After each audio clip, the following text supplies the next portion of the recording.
Bapak Ibu, sebelum kita dengar firman Tuhan, mari kita berdoa. Bapa di sorga, terima kasih buat pagi hari ini. Kami bersyukur Tuhan kami boleh mendengar firman Tuhan. Buka mata pikiran kami, supaya kami boleh sungguh-sungguh mengerti Tuhan apa yang menjadi maksud firman-Mu Tuhan. Sehingga kami boleh sungguh-sungguh bukan hanya menjadi pendengar, tapi menjadi pelaku firman-Mu ya Bapa. Dan kami boleh mengalami semua yang Kau janjikan di dalam firman-Mu ini Tuhan. Di dalam nama Yesus kami berdoa. Amin. Oke, Bapak Ibu sekalian, saya akan share screen ya.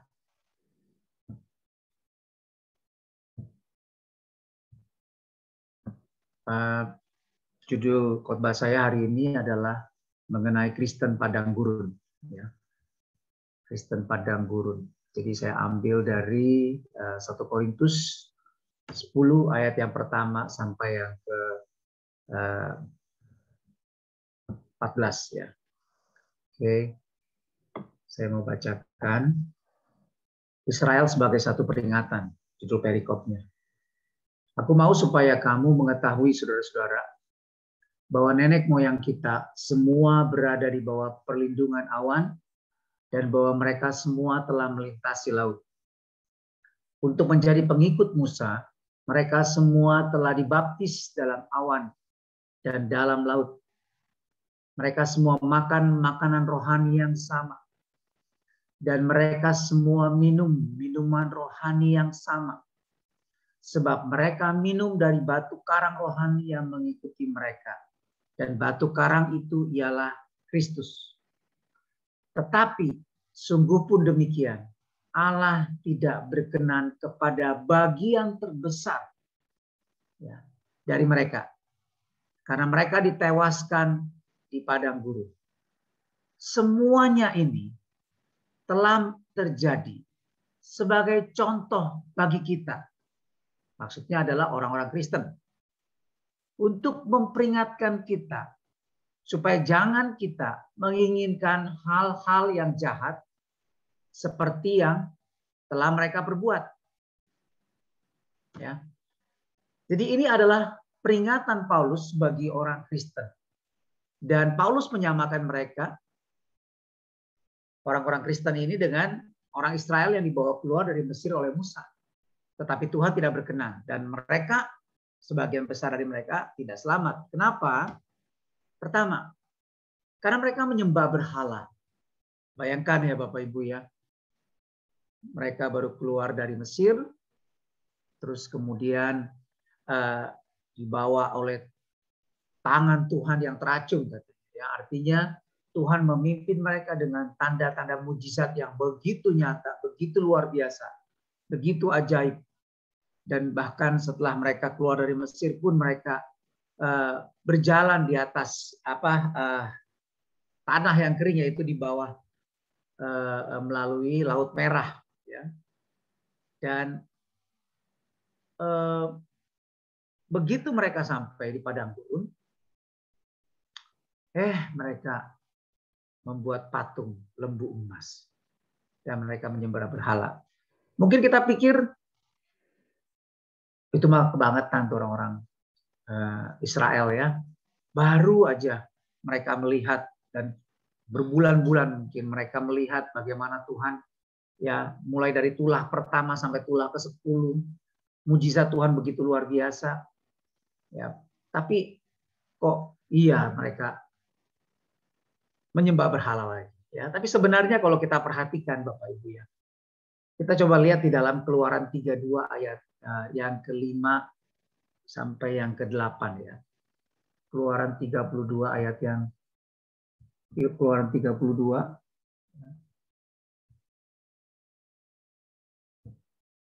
Maaf, ini boleh kasih komentar, kelihatan nggak ya ini ya?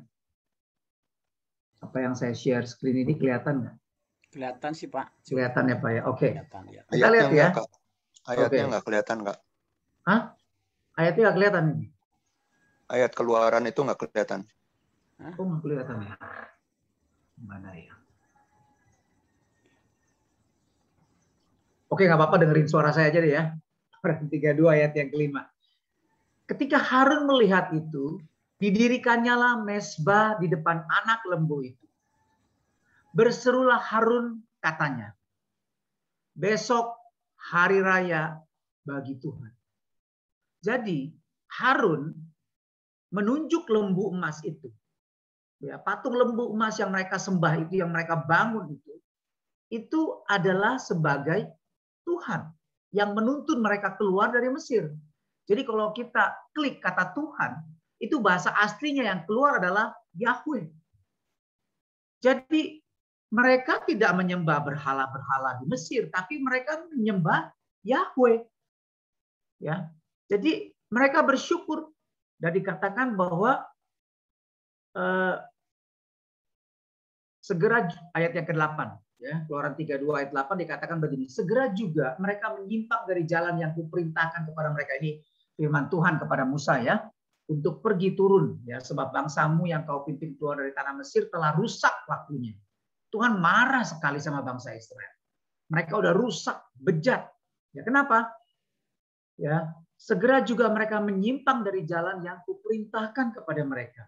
Mereka telah membuat anak lembu tuangan dan kepadanya mereka sujud menyembah dan mempersembahkan korban sambil berkata, hai Israel, inilah Allahmu yang telah menuntun engkau keluar dari tanah Mesir.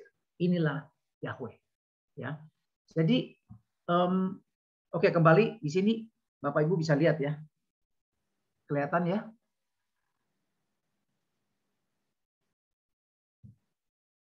Nah, jadi mereka menyembah berhala.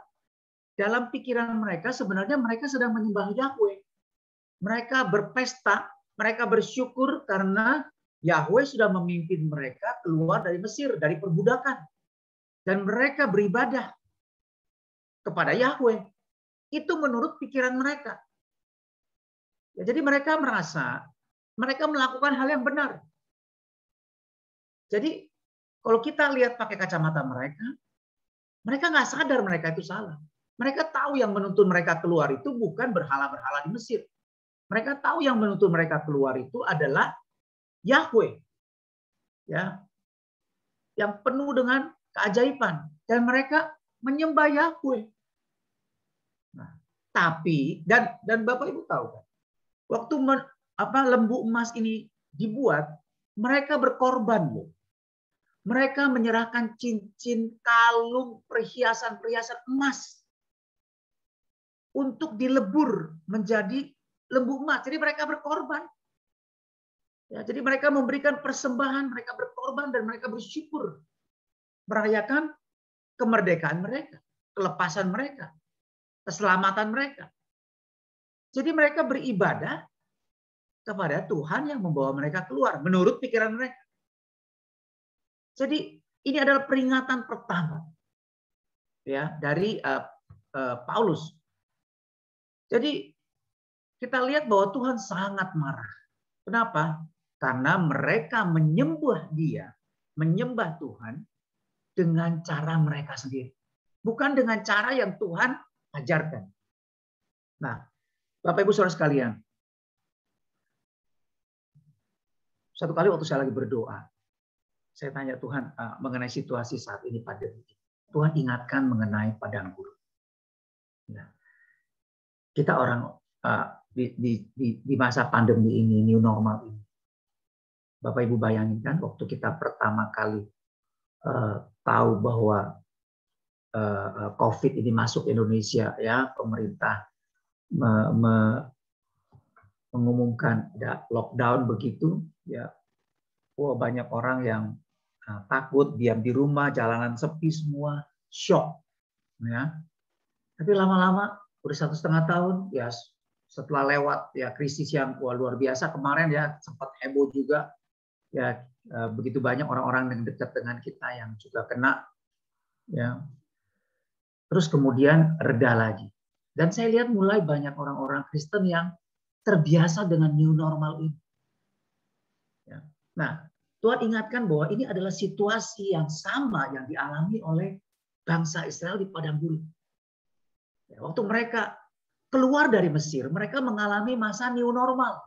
Ya, yang mereka bayangkan, mereka 400 tahun loh. Di Mesir mereka sudah terbiasa dengan kehidupan di Mesir. Mereka sudah nyaman dan sekarang mereka keluar. Ada hal yang baru. Ya. Dan dosa yang mereka lakukan yang pertama yang membuat Tuhan marah adalah menyembah berhala. Mereka menyembah Tuhan dengan cara mereka sendiri. Bukan menyembah berhala seperti yang kita kira. Nah, berapa banyak dari kita orang-orang Kristen? Kita pikir kita menyembah Tuhan Yesus. Tapi dengan cara kita sendiri. Kita tidak menyembah Tuhan, beribadah kepada Tuhan dengan cara yang Tuhan mau. Dulu mungkin waktu kita beribadah, ya masih normal, kita ke gereja, kita pasti sebelum ke gereja kita rapi dulu, mandi, pakai pakaian yang rapih, kita beribadah. Waktu puji-pujian kita juga ya lebih khusyuk. Ya. Waktu kita new normal, kita beribadah di rumah. Ya, pertama-tama mungkin ya saya sendiri alami. Ya kita pakai baju yang rapi segala macam ya seperti ibadah. Tapi lama-lama saya ibadah Mandarin jam 8. Karena jam 7 setengah 8 saya baru bangun. Ya, beresin ini itu segala macam, belum sempat mandi, ibadah udah mulai. Jadi nggak mandi. Kita dengan cara kita. Ya, dan saya lihat juga, ada orang-orang yang saya dengar, wah lebih ini lagi. Jadi skip puji-pujian, dengar firman, terus pilih-pilih channel, kayak udah nonton TV aja. Dengan cara mereka sendiri. Ya, yang penting gue beribadah, yang penting dia pikir dia beribadah kepada Tuhan. Nah ini loh, kita mulai masuk. Dan sekarang kita coba cek, apakah kita menyembah Tuhan dengan cara kita sendiri, ya, atau dengan cara yang berkenan kepada Tuhan. Ya, coba kita tanya sama diri kita sendiri. Apa perbuatan Tuhan yang paling berkesan dalam hidup kita? Apa yang membuat kita begitu bersyukur sama Tuhan? Ya, begitu bersungguh-sungguh kepada Tuhan. Apa? Apakah karena kita pernah ditolong? Karena ada orang yang bersaksi. Ya, dia tadinya bangkrut, hancur-hancuran bisnisnya. Tapi waktu dia dibawa ke gereja, dia bertobat, wah bisnisnya maju. Dan dia sangat berkesan. Dan dia bersyukur Tuhan. Ubah hidup dia. Tanda kutip ya. Kehidupan ekonomi dia dipulihkan. Ada lagi yang karena kesembuhan. Ya, penyakitnya udah parah. Ini kesaksian yang saya dengar sendiri. Ya, di Mandarin. Ada orang yang bapak-bapak yang dia dari agama yang lain, terus kemudian istrinya bawa dia ke gereja dan dia mengalami sakit yang nggak sembuh-sembuh, terus kemudian didoakan dan dia sembuh. Wah, dia berubah. Percaya Yesus, dibaptis segala macam, ya. Dan aktif lah di Komsel. Dia juga walaupun umurnya 70-an lebih, tapi pikirannya dia seorang penulis juga. Jadi dia rajin baca Alkitab. Ya. Tapi satu hari dia berusaha membunuh diri. Ya. Kenapa? Karena dia walaupun jadi Kristen, tapi bukan dengan pengertian yang benar. Ya. Apa sih yang membuat kita mestinya bersyukur kepada Tuhan? Atas perbuatan-perbuatan ajaib apa yang Tuhan lakukan dalam hidup kita. Petrus ingatkan kita. Kamulah bangsa yang terpilih, imamat yang rajani, bangsa yang kudus, umat kepunyaan Tuhan. Ya kan? Untuk memberitakan perbuatan-perbuatan Tuhan yang ajaib. Apa perbuatan Tuhan yang ajaib atas hidup kita? Yang sudah memindahkan kita dari gelap kepada terangnya yang ajaib. Tadinya kita binasa karena dosa-dosa kita. Kita harus sadar bahwa kita ini binasa Bapak Ibu, karena dosa-dosa kita. Dan dosa-dosa kita itu begitu mengerikan sehingga kita menjadi musuh dari Tuhan. Tapi Tuhan mengasihi kita yang memusuhi Dia dan selamatkan kita. Itu perbuatan Tuhan. Itu alasan yang benar untuk menyembah Tuhan. Menjadikan Dia sebagai Tuhan dan Juru Selamat kita. Sehingga apapun yang terjadi itu tidak akan menggoncang kita. Tapi kalau kesembuhan, kalau apa yang di dunia ini itulah yang membuat orang-orang mau ke Gunung Kawi, betul nggak? Rezeki, kesembuhan, jodoh. Nah, kalau kita juga datang ke Tuhan karena itu semua, apa bedanya kita sama ke Gunung Kawi? Nah, inilah berhala-berhala. Ya, kita sebenarnya menyembah berhala, tapi namanya Tuhan Yesus. Tapi dengan cara orang-orang menyembah berhala. Seperti itu. Ini dosa yang pertama. Ya, dosa yang kedua, mereka berbuat cabul. Memuaskan hawa nafsu mereka. Dengan kawin dengan perempuan Moab. Ya, dan mengikuti kebiasaan mereka sebagai penyembah berhala. Sekali lagi menyembah berhala. Ya. Nah, kalau kita lihat mereka sebenarnya ya sama juga dengan sebagian orang Kristen saat ini. Ya, kawin dengan orang yang beragama lain. Ada yang dengan Katolik, ya. Kalau ada yang mau tanya, Katolik bukannya Kristen, nanti kita bahas ya. Katolik, agama yang lain, ya. Loh Pak, yang penting kan dia baik Pak, dia mengasihi saya juga mengasihi dia. Ya, saya nggak kepelacuran, saya nggak kawin dengan sembarangan orang. Keluarganya bibit bebek bobotnya bagus kok. Aduh, jangan terlalu fanatik deh. Emang orang Kristen baik semua, ya, dengan segala macam alasan yang masuk akal. Nah, sama dengan orang Israel. Kenapa perempuan Moab nggak boleh? Mereka juga baik, mereka juga cantik, keluarga baik-baik kok. Emang Israel baik-baik semua? Enggak juga. Banyak yang matre juga. Misalnya, ya kan? Alasannya begitu. Lalu mereka kawin, menikah dengan perempuan Moab. Di mata Tuhan ini adalah percabulan, perzinahan, artinya kawin campur, ya. Dan akibatnya membawa mereka kepada berhala-berhala lagi.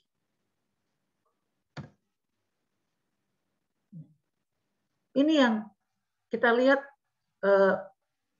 jadi peringatan buat kita juga sebagai orang-orang Kristen. Sebenarnya apa sih dosanya? Mereka melakukan apa yang mereka pikir baik di mata mereka. Dan mereka menganggap, Tuhan ini keterlaluan lah. Tanda kutip lebay. Contoh Hawa.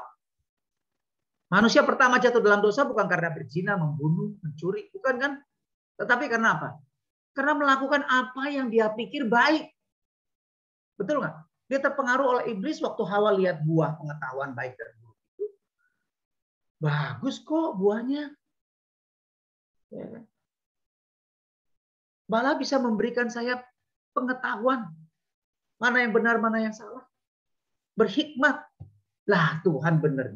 Nggak mau saya nih nanti takut kepinteran jadi saingan sama Tuhan. Tuhan merasa disaingi. Mencurigai Tuhan.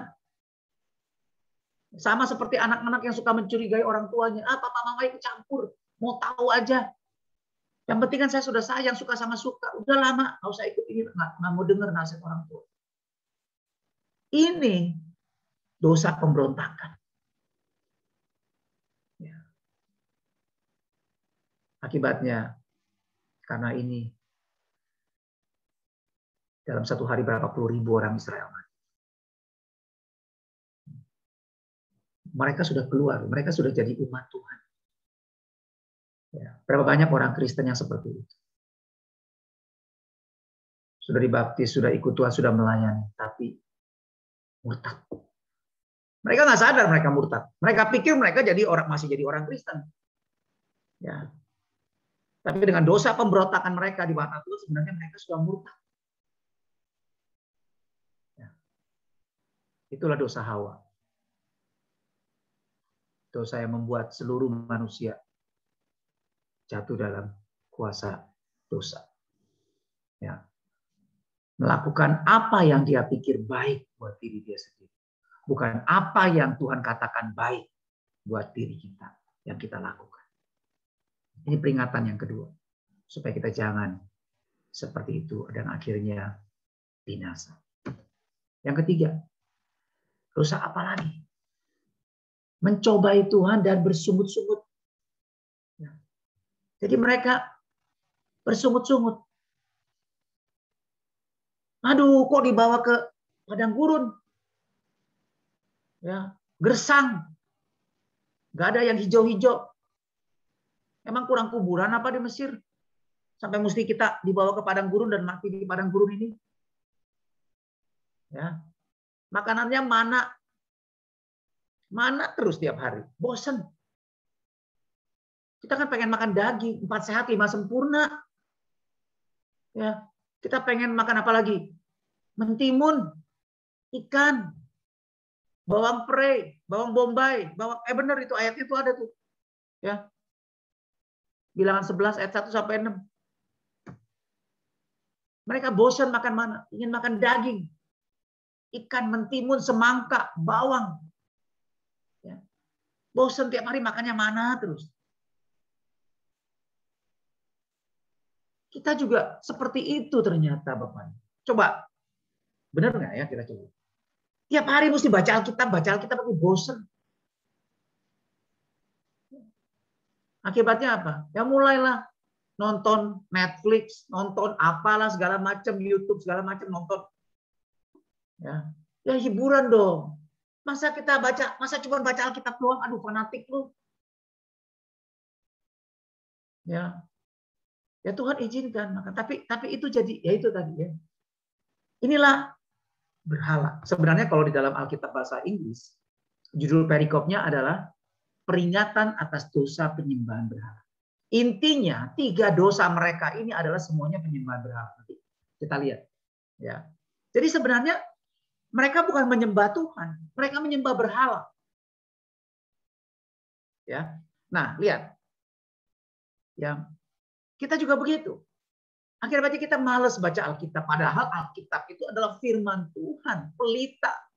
Sehingga kita tidak tersesat, sehingga kita tahu mana itu ada jebakan iblis, mana itu ada lobang, ya, ada bahaya.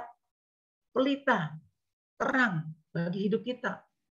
Supaya kita tidak terantuk, supaya kita tidak jatuh. Tapi kita bosan baca Alkitab. Kita lebih suka baca yang lain. Dengar berita-berita, gosip-gosip. Ya. Drakor, apalagi itu. Ya. Berita-berita selebriti. Ya. Instagram, berita-beritanya. Ya, jadi followernya. Ya itu tadi. Selebriti. Kita ikutin terus. Kita makan apa yang kita suka. Makan dalam arti kata makan buat pikiran kita. Tapi kita tidak makan apa yang menguatkan roh kita, yang membangun hidup kita. Akibatnya apa? Kita mulai merasa nggak ada bedanya kita sama orang yang lain. Mulai tawar. Bersungut-sungut akhirnya. Terus bersungut-sungut mereka. Mereka bukan cuma soal makanan. Mereka bersungut-sungut soal kepemimpinan Musa. Ya, kita ingat ada Korah itu kan yang memberontak. Ya. Kurang air, ya. Padahal mereka nggak mati kehausan, nggak sabaran aja. Ya, jadi sebenarnya kesimpulannya dari 3 dosa utama mereka yang membuat mereka binasa itu adalah mereka tidak menyembah Tuhan dengan cara Tuhan yang ajarkan, tetapi dengan yaitu tadi menyembah berhala. Sebenarnya berhalanya siapa? Diri mereka sendiri. Diri mereka lah Tuhan. Mereka ya menyembah diri mereka. Apa yang mereka senang, itu mereka lakukan. Oh, Yahweh berguna ya, bermanfaat, membebaskan saya. Oke, saya senang. Oke. Tapi begitu Yahweh melakukan sesuatu yang tidak nyaman buat mereka, mereka berontak, mereka ngoceh. Ya, soal kawin, ya, soal makanan, soal gaya kepemimpinan. Ya. Semuanya ini telah menimpa mereka sebagai contoh dan dituliskan untuk menjadi peringatan bagi kita yang hidup pada waktu di zaman akhir telah tiba. Sebab itu, siapa yang menyangka, nah ini peringatan buat kita. Supaya kita jangan seperti itu. Mereka ya menyembah berhala. Kita pikir inilah sebenarnya adalah dosa dari gereja di akhir zaman ini. Orang-orang Kristen di akhir zaman ini. Mereka pikir mereka mengenal Tuhan. Mereka pikir mereka menyembah Tuhan. Mereka pikir mereka selamat. Ya. Sampai diyakinin pasti selamat, pasti selamat. Akhirnya kita tertipu. Justru kalau kita lihat di Alkitab, orang-orang Kristen yang tidak selamat adalah orang-orang Kristen yang merasa dirinya selamat. Betul nggak? Ya, Matius 7 ayat 21, 23. Tuhan, aku kan sudah mengusir setan. Aku sudah bernubuat demi namamu. Aku sudah melakukan banyak mujizat. Ini pendeta-pendeta hamba-hamba Tuhan yang besar-besar. Mereka yakin mereka pasti selamat. Oh, mujizat. Tapi Tuhan bilang apa? Celaka. Aku tidak pernah kenal kamu. Nyah kamu. Hai pembuat kejahatan. Mereka tertipu. Mereka buta. Mereka pikir mereka melihat, padahal mereka buta. Ya, mereka pikir mereka kaya dengan mujizat itu, dengan karunia-karunia Tuhan. Padahal mereka miskin di mata Tuhan. Malang di mata Tuhan. Apalagi, ya, ada aktivis-aktivis gereja. Mereka melayani Tuhan, tapi di mata Tuhan mereka kambing, bukan domba. Tuhan berkata, pada saat aku telanjang, kamu tidak. Ya, aktivis gereja melayani Tuhan. Ya, tetapi Tuhan bilang, mana kamu melayani aku? Pada saat aku lapar, kamu tidak kasih aku makan. Pada saat aku telanjang, kamu tidak kasih aku pakaian. Pada saat aku di penjara, kamu tidak datang membesuk aku. Kapan Tuhan? Aku tidak melakukannya bagi kamu. Aku melayani kamu. Kapan aku lihat kamu telanjang? Memberi kamu pakaian. Ya kan? Mereka tertipu. Ada lagi. Mereka terlambat, ketuk-ketuk pintu. Tuhan, aku ini belum masuk nih, masih di luar. Tolong bukain pintu. Tuhan buka pintu. Siapa kamu? Aku tidak kenal kamu. Aku nggak tahu kamu dari mana. Lukas 13. Ya. Mereka kaget, loh Tuhan. Kami kan makan bersama-sama dengan kamu. Entah perjamuan kudus. Loh kami kan sering Tuhan makan perjamuan kudus bersama dengan Engkau. Ya. Tiap bulan sekali. Gereja-gereja pada umumnya kan tiap bulan sekali. Ada yang tiap minggu Tuhan makan perjamuan kudus. Ada yang tiap hari malah makan perjamuan kudus mungkin. Ya.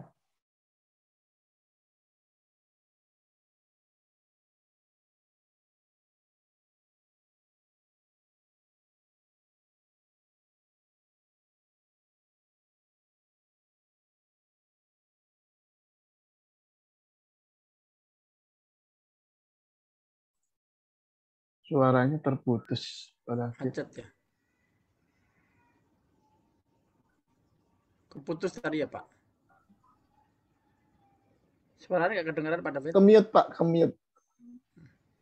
Oke, sorry. Saya share screen lagi ya.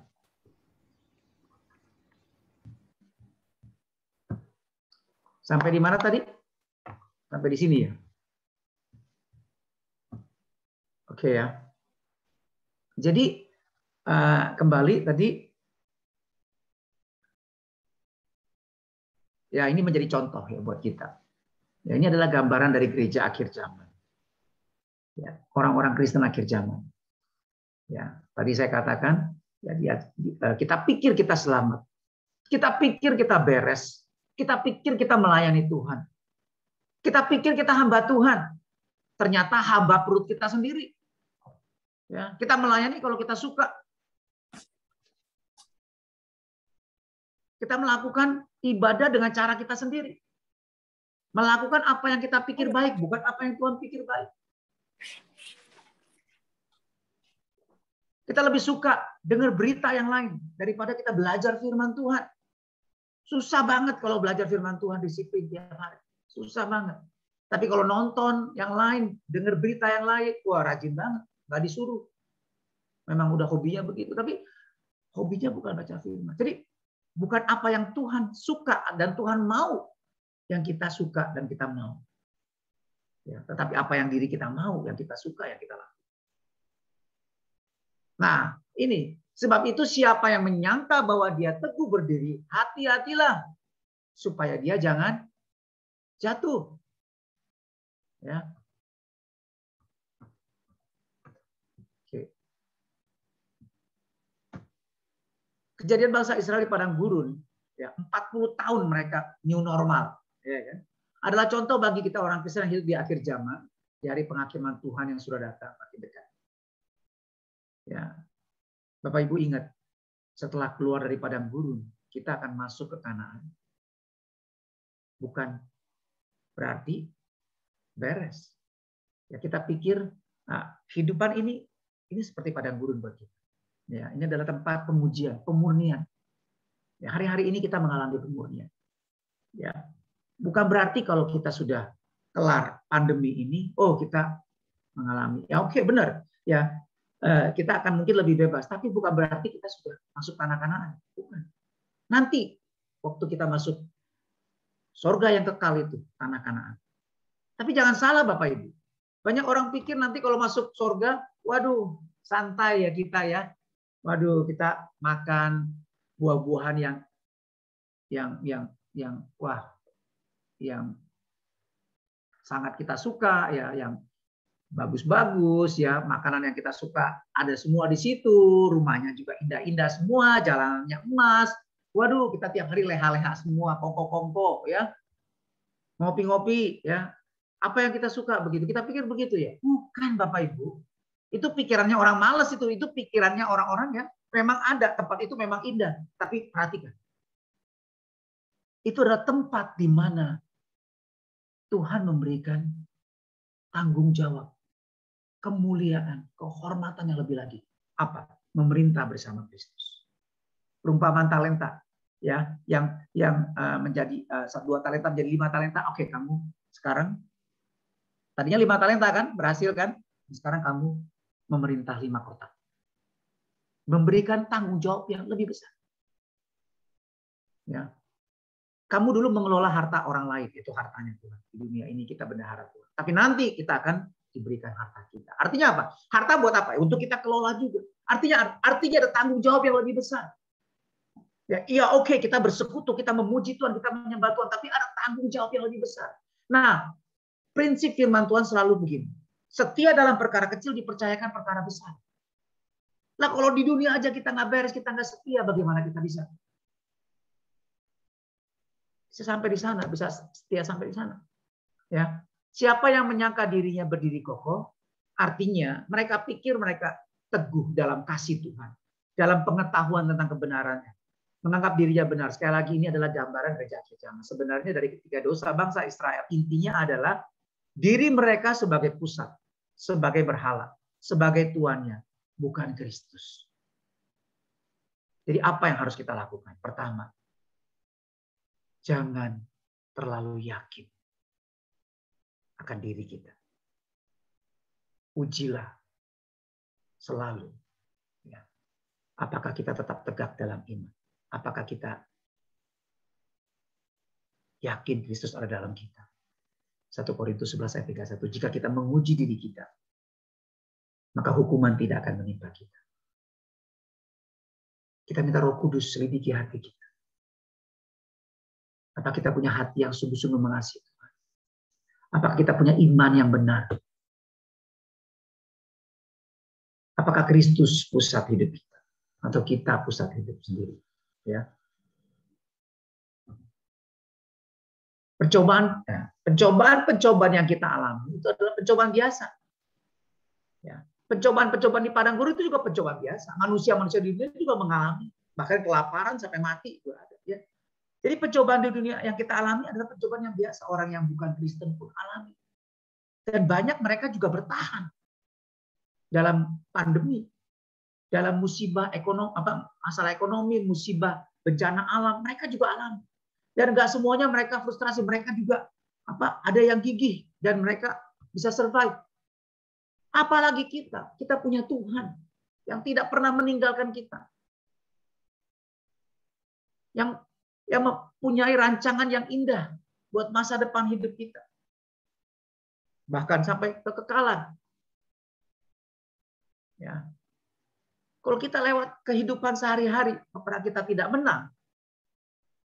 Kita tetap mau menang sendiri, mau yang enak sendiri.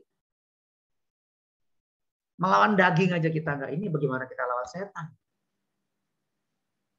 Ya. Itu musuh kita yang sebenarnya.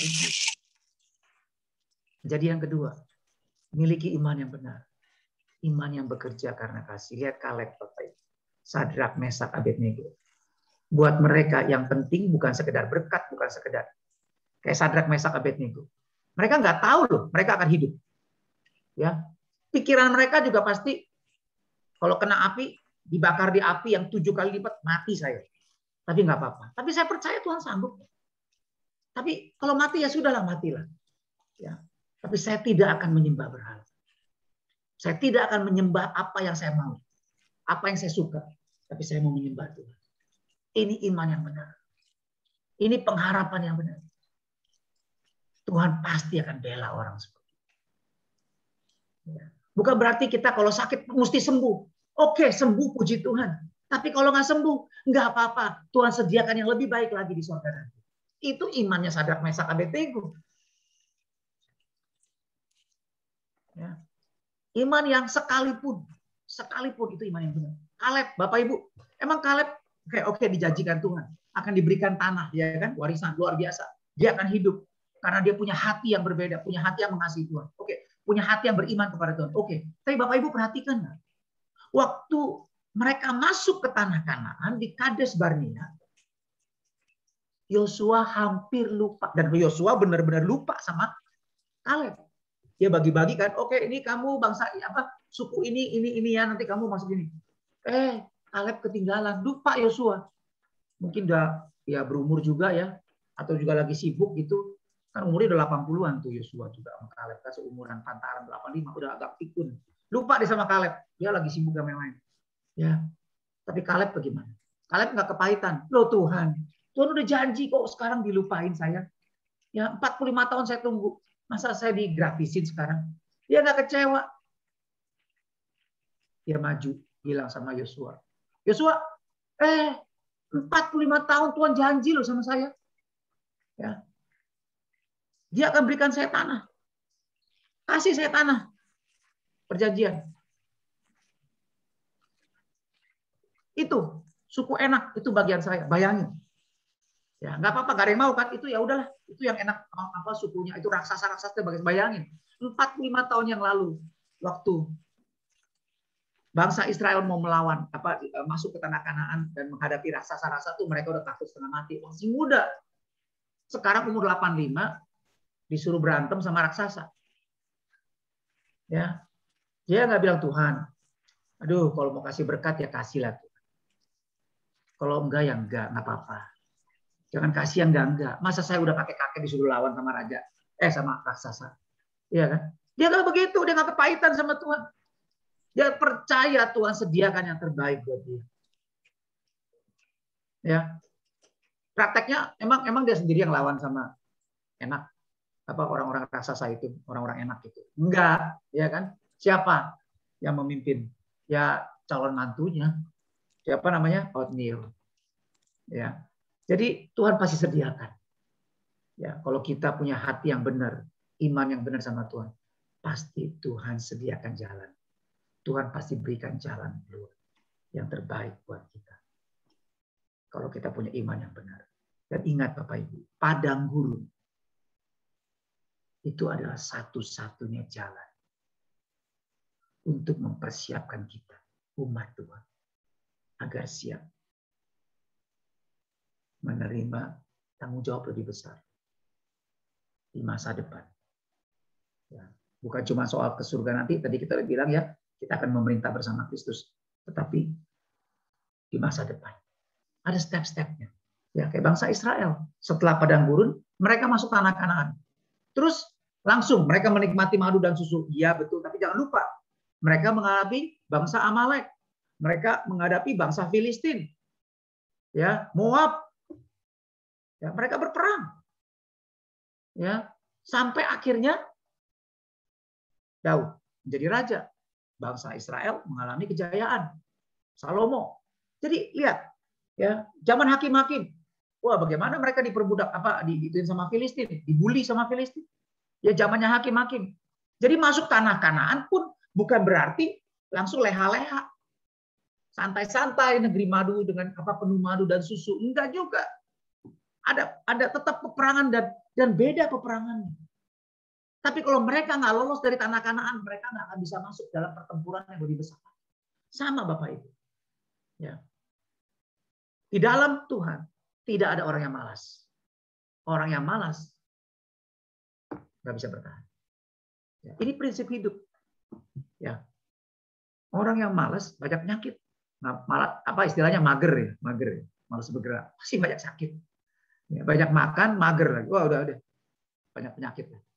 Ya, jadi surga itu bukan tempat bermalas-malasan, tapi sukacita memerintah bersama dengan Kristus. Padang gurun tempat kita latihan. Ya. Karena itu Bapak Ibu, mari kita mau ingat dua hal ini tadi. Ya, kita mau ingat. Yang pertama, uji diri kita sendiri selalu. Jangan overvalue. Apakah kita menjadikan Yesus Tuhan? Atau kita yang menjadi Tuhan?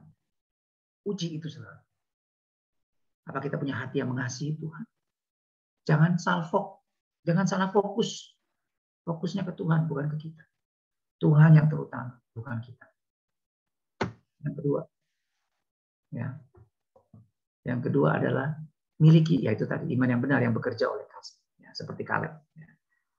Padang gurun itu satu-satunya. Kalau kita gagal di padang gurun, jangan sampai ini kita udah susah-susah di padang gurun, binasa pula. Ya kan? Mereka mengalami penderitaan di padang gurun, kan? Binasa pula. Biar penderitaan ini kita bisa lalui bersama dengan Tuhan yang tidak pernah tinggalkan kita. Dan kita akan lihat hari-hari yang indah, hari-hari yang walaupun banyak pertempuran, tapi Tuhan tidak pernah tinggalkan kita. Ya, dan kita akan alami hal-hal yang baik bersama dengan Tuhan. Tuhan Yesus berkati. Oke, sampai di sini. Ya. Apa yang saya mau share. Kalau ada yang mau tanya silakan. Ya, terima kasih Pak David buat pengajarannya. Ya, sungguh memberkati kita nih.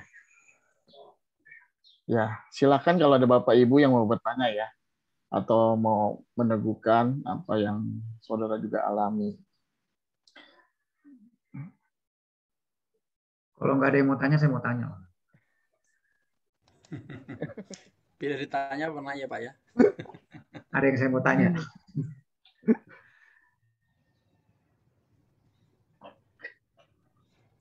Oke ya, nggak ada pertanyaan ya. Saya mau tanya nih. Saya mau tanya. Sekarang gini, kita percaya kan bahwa firman Tuhan berkata setiap orang yang dipimpin Roh Allah adalah anak-anak. Betul ya? Dipimpin Roh Allah adalah anak-anak. Jadi kalau nggak dipimpin Roh Allah, nggak anak-anak. Dan kata kerja dipimpin Roh Allah itu adalah pekerjaan yang terus-menerus. Kita terus-menerus dipimpin Roh Allah. Nah sekarang saya mau tanya, siapa yang hari-hari ini berani bersaksi, dia mengalami terus pimpinan Roh Tuhan, dia mengalami terus nih. Ya seperti wah dibawa sama Roh Kudus terus kemana-mana. Roh Kudus yang aktif, dia pasif. Apa seperti itu, Mbak? Saya mau tanya. Apa mengalami struggle justru? Kita mengalami padang gurun, kita mengalami hal-hal yang berat sampai kita mungkin berpikir, ada nggak Tuhan? Ini kisah nyata nih jemaat di tempat saya layani di Mandari. Ibu-ibu yang dulu tuh rasanya wah oke aja, fine aja gitu ya. Tapi sekarang dia sampai nangis ngomong sama saya. Oh saya rasakan tawar, saya merasakan kosong, saya merasakan doa saya tuh kayak nabrak tembok gitu nggak dijawab. Kenapa begini? Nah pertanyaannya, bagaimana kita menjelaskan kepada orang-orang Kristen yang seperti itu mengenai pimpinan Roh Kudus? Coba saya mau tanya, bagaimana jawabnya? Ini kan hal yang real. Bagaimana kita mengalami Roh Kudus itu nyata? Pimpin kita. Pada saat kita sedang bergumul. Ya, macam-macam kan pergumulan kita. Coba. Boleh sharing? Ada yang mau bersaksi? Silakan menjawab pertanyaan saya. Ini hal yang real kan? Ya, pandemi ini ya mungkin juga padang gurun ya pada David ya. Iya, salah satu bentuk ya, padang gurun.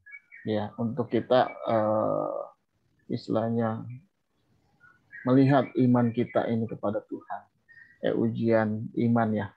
Bagaimana? Apakah kita punya iman yang benar? Ya, lewat pandemi ini banyak juga yang mungkin diubahkan ya. Lewat mesbah pagi, setiap pagi jadi mulai bangun disiplin. Nah, ada juga yang mungkin malah justru malah nggak ikut ya, menjauh. Itu kan salah satu bentuk padang gurun ya untuk setiap kita. Apakah kita semakin dekat Tuhan atau semakin jauh?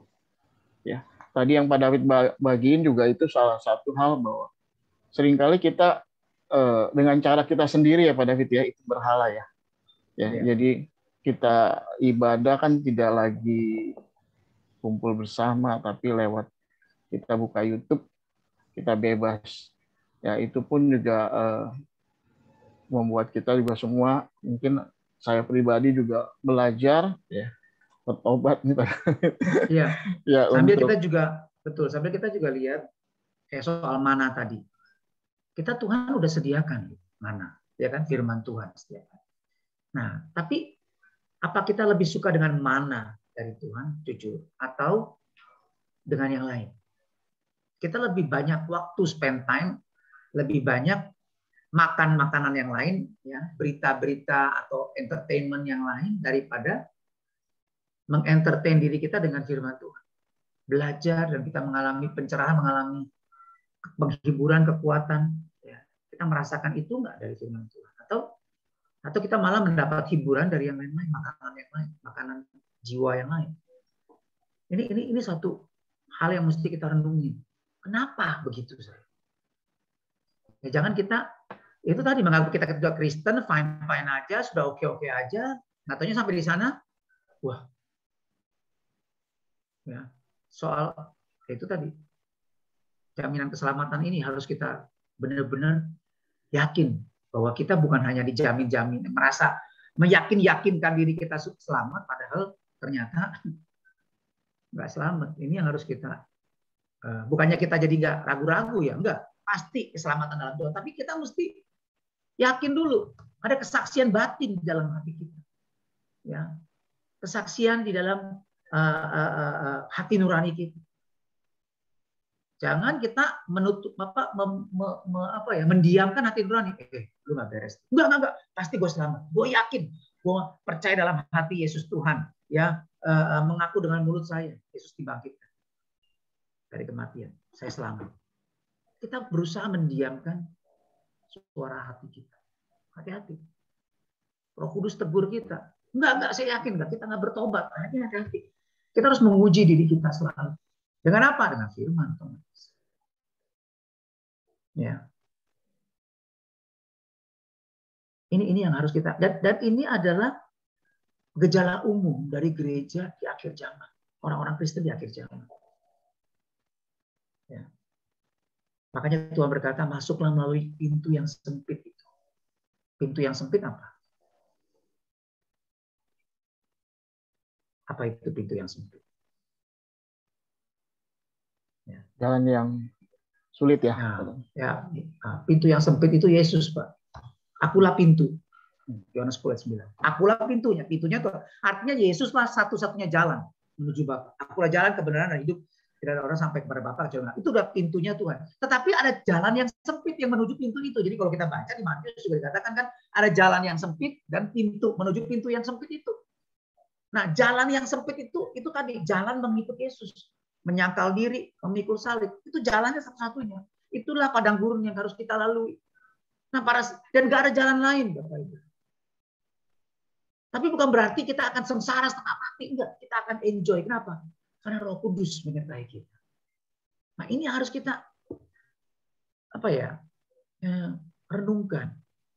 Kita harus bertanya-tanya, kok enggak ya kalau misalnya enggak ya? Kita enggak alami. Karena kalau enggak, kita enggak akan tahan uji, Bapak Ibu. Ini yang harus kita renungkan.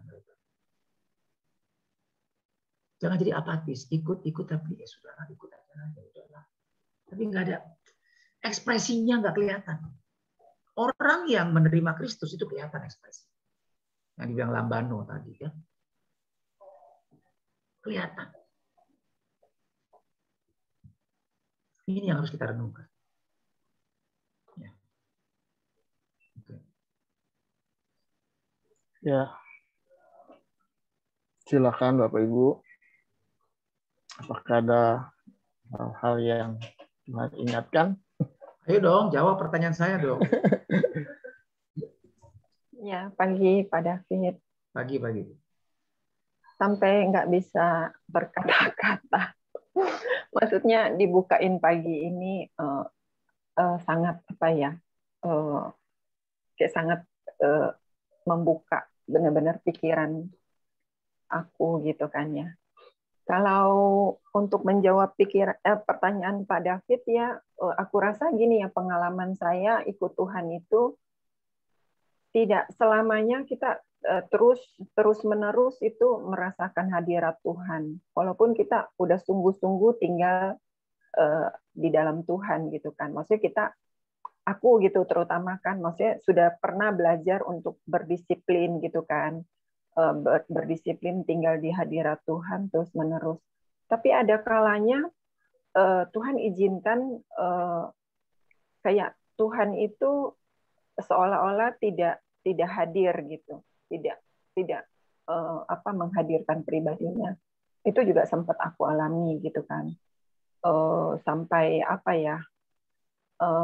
Artinya gini, aku pernah ada satu kejadian gitu kan. Maksudnya Tuhan suruh saya melayani adikku yang sakit kanker kan, kurang lebih 2 tahun lamanya. Itu sampai saya memilih untuk kehilangan pekerjaan saya gitu kan, untuk merawat dia. Sampai pada akhirnya adik saya itu meninggal gitu kan. Nah itu kan aku maksudnya udah dengar-dengaran sama Tuhan, udah mau taat gitu kan, melakukan apa yang Tuhan mau gitu kan. Pada akhirnya pas saya kehilangan pekerjaan, terus untuk adik saya meninggal, untuk mendapat pekerjaan yang baru itu sangat sulit gitu. Sampai saya kurang lebih 2 tahun tidak bekerja gitu. Di dalam masa-masa itu aku mengalami gini, aku sungguh-sungguh cari Tuhan gitu kan. Tapi sepertinya Tuhan tidak tahu ada di mana gitu. Sampai saya tuh putus asa gitu. Itu tiap malam aku berseru, maksudnya Tuhan tolong gitu kan. Bukan cuman dengan kehilangan pekerjaan, sampai saya mengalami apa ya, kayaknya hidup ini kosong banget gitu kan. Kayaknya semua yang ada pada diri saya tuh kayaknya lama-lama semua pada menghilang gitu kan. Ditambah pandemi ini gitu kan. Kegiatan kerohanian semua berhenti gitu. Jadi itu saya ngalamin bahwa tidak selamanya kita dikatakan kita ini anak Allah dan Tuhan tinggal di dalam kita terus-menerus akan merasakan hadirat Tuhan. Itu pengalaman saya ya tidak seperti itu. Dan terus saya renungkan kenapa seperti itu ya Tuhan, kayaknya kok ada masanya sepertinya Tuhan tuh meninggalkan saya gitu kan. Kayaknya Tuhan kemana sih gitu kan. Saya sudah melakukan apa yang Tuhan mau gitu kan. Bukannya saya ditolong gitu kan, diberi jalan, kok kayaknya Tuhan kemana ini, sehingga sampai mau berusaha kerja apapun tuh kayaknya semua pintu ditutup. Itu saya ngalamin banget, bukan saya tidak berusaha, saya berdoa dan berusaha gitu kan. Itu sempat aku alami. Terus akhirnya aku dapat satu kayak pembelajaran gini. Nggak tahu ini benar nggak ya, coba nanti Pak David tolong sambil bukain juga. Aku merasa gini, itu Tuhan sedang melatih otot rohani saya untuk lebih berkembang. Apa sih maksudnya pikirannya terutama tadi kan dibahas itu pikiran itu jangan sampai jadi berhala gitu kan. Pikiran ini itu menganggap apa yang saya sudah lakukan ini sudah benar. Terus hal yang kedua itu kayak Tuhan memurnikan aku gitu. lewat setiap proses yang Tuhan izinkan terjadi, Tuhan memurnikan aku. Jadi pas kejadian satu proses yang Tuhan izinkan terjadi, ternyata membuka gitu, yang murni di dalam diri saya sama yang elemen-elemen yang ternyata saya masih di dalam sudah melakukan kehendak Tuhan, ternyata yang masih tertinggal ini gitu. Jadi lebih bisa melihat diri saya di hadapan Tuhan masih banyak motivasi, bukan motivasi ya, maksudnya maksud itu yang untuk kepentingan diri saya sendiri itu lebih dibukakan lagi gitu. Itu sih Pak David. Iya, betul Bu. Betul ya. Kita ingat yang Tuhan Yesus katakan, barang siapa mengikut aku, dia harus menyangkal diri. Ya, memikul salib setiap hari dan mengikut aku. Artinya apa? Mengikut Yesus adalah proses. Ya, kitanya semakin kecil, Yesus semakin nyata. Kitanya semakin, egonya semakin habis, ya, semakin kita itu menjadi penyembah Tuhan yang benar. Jadi Tuhan pusatnya, ya. Jadi istilahnya ada lagu yang bilang Christ is enough for me. Yang penting, jadi gini, apa itu surga? Surga itu adalah kalau ada Yesus. Kalau nggak ada Yesus, sekalipun gua masuk surga, jalannya emas, semuanya bagus, tapi kalau nggak ada Yesus, wow, itu bukan surga buat saya. Itu baru benar maksudnya. Ya, jadi di dalam hidup ini juga sebenarnya yang kita mesti kejar adalah kehadiran Tuhan. Jadi waktu setiap kali kita mengalami apapun ya, kita mesti ingat ini yang kita cari, ini kepentingan saya atau jadi gini misalnya yang Ibu alami sebenarnya ada kalau saya dapat begini ya, saya nggak tahu waktu Ibu tinggalin pekerjaan demi adik Ibu karena sayang kepada adik atau karena demi Tuhan saya mau melayani karena Engkau tuh. Nah, kalau Ibu layani karena Tuhan, ya maka Tuhan Yesus bilang barang siapa yang karena aku kehilangan, ya kan, maka dia akan mendapatkan, ya kan. Siapa yang kehilangan ibu, istri, keluarganya karena aku, dia akan mendapat 100 kali lipat. Ya, nah jadi kita mesti ingat bahwa Tuhan sediakan yang lebih baik. Ya, nah saya jadi ingat kesaksian dari Mother Teresa. Mother Teresa itu dia ingin melayani Tuhan dan menyenangkan hati Tuhan. Nah lihat ya prosesnya ya, dia tujuannya udah benar, tetapi Tuhan murnikan dia. Dan dia selalu berdoa waktu dia jadi guru sekolah. Dia udah jadi suster nih, udah jadi full timer kan. Dan dia mengajar, ya kan, jadi murid guru sekolah lah. Nah terus kemudian di India, dia orang Polandia dan orang bule. Dia mau melayani di sana. Tapi dia berdoa, dia merasa panggilan Tuhan buat dia itu bukan itu. Dia berdoa terus puluhan tahun. Sampai kalau nggak salah 12 tahun dia berdoa, tiba-tiba waktu dia naik bersama murid-muridnya ke satu tempat mau retret atau segala macam, saya lupa. Tapi di tengah jalan Tuhan tiba-tiba bicara sama dia dan memanggil dia. Aku memanggil kamu, Teresa, untuk melayani orang-orang yang paling miskin di antara orang-orang miskin. Itu gembel-gembel di Kalkuta. Yang kalau di Jakarta kita lihat pagi-pagi ada tikus-tikus di pinggir jalan kelindes mati ya. Kalau di Kalkuta kita bukan lihat tikus-tikus bangke, tapi manusia mayat. Ya, gembel-gembel yang mati kelaparan, mati sakit nggak keurus itu tengah jalan, di pinggir jalan. Ya, jadi sampai kayak begitu. Ya, disuruh layani mereka. Nah, mestinya orang kan merasa, loh Tuhan, gue udah berdoa puluhan tahun masa disuruh layani gembel? Ya kalau itu mah nggak usah doa puluhan tahun kali, ya kan? Nah, tapi pada saat itu Mother Teresa berlutut. Dia bilang, Tuhan terima kasih. Kamu izinkan saya melayani langsung dirimu. Karena barang siapa yang melayani orang-orang yang paling hina ini, dia melayani aku. Jadi dia bersyukur, terima kasih Tuhan. Dia semangat sekali.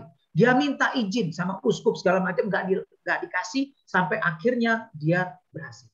Nah Bapak Ibu tahu nggak apa yang terjadi? Waktu dia melayani, justru pada saat itulah dia mulai nggak mendengar suara Tuhan lagi. Dia bergumul, dia punya masalah. Dia seperti ditinggalin sendirian. Dia stres, dia depresi loh. Padahal dia sudah menjalani panggilan dia, justru kan panggilan hidup dia.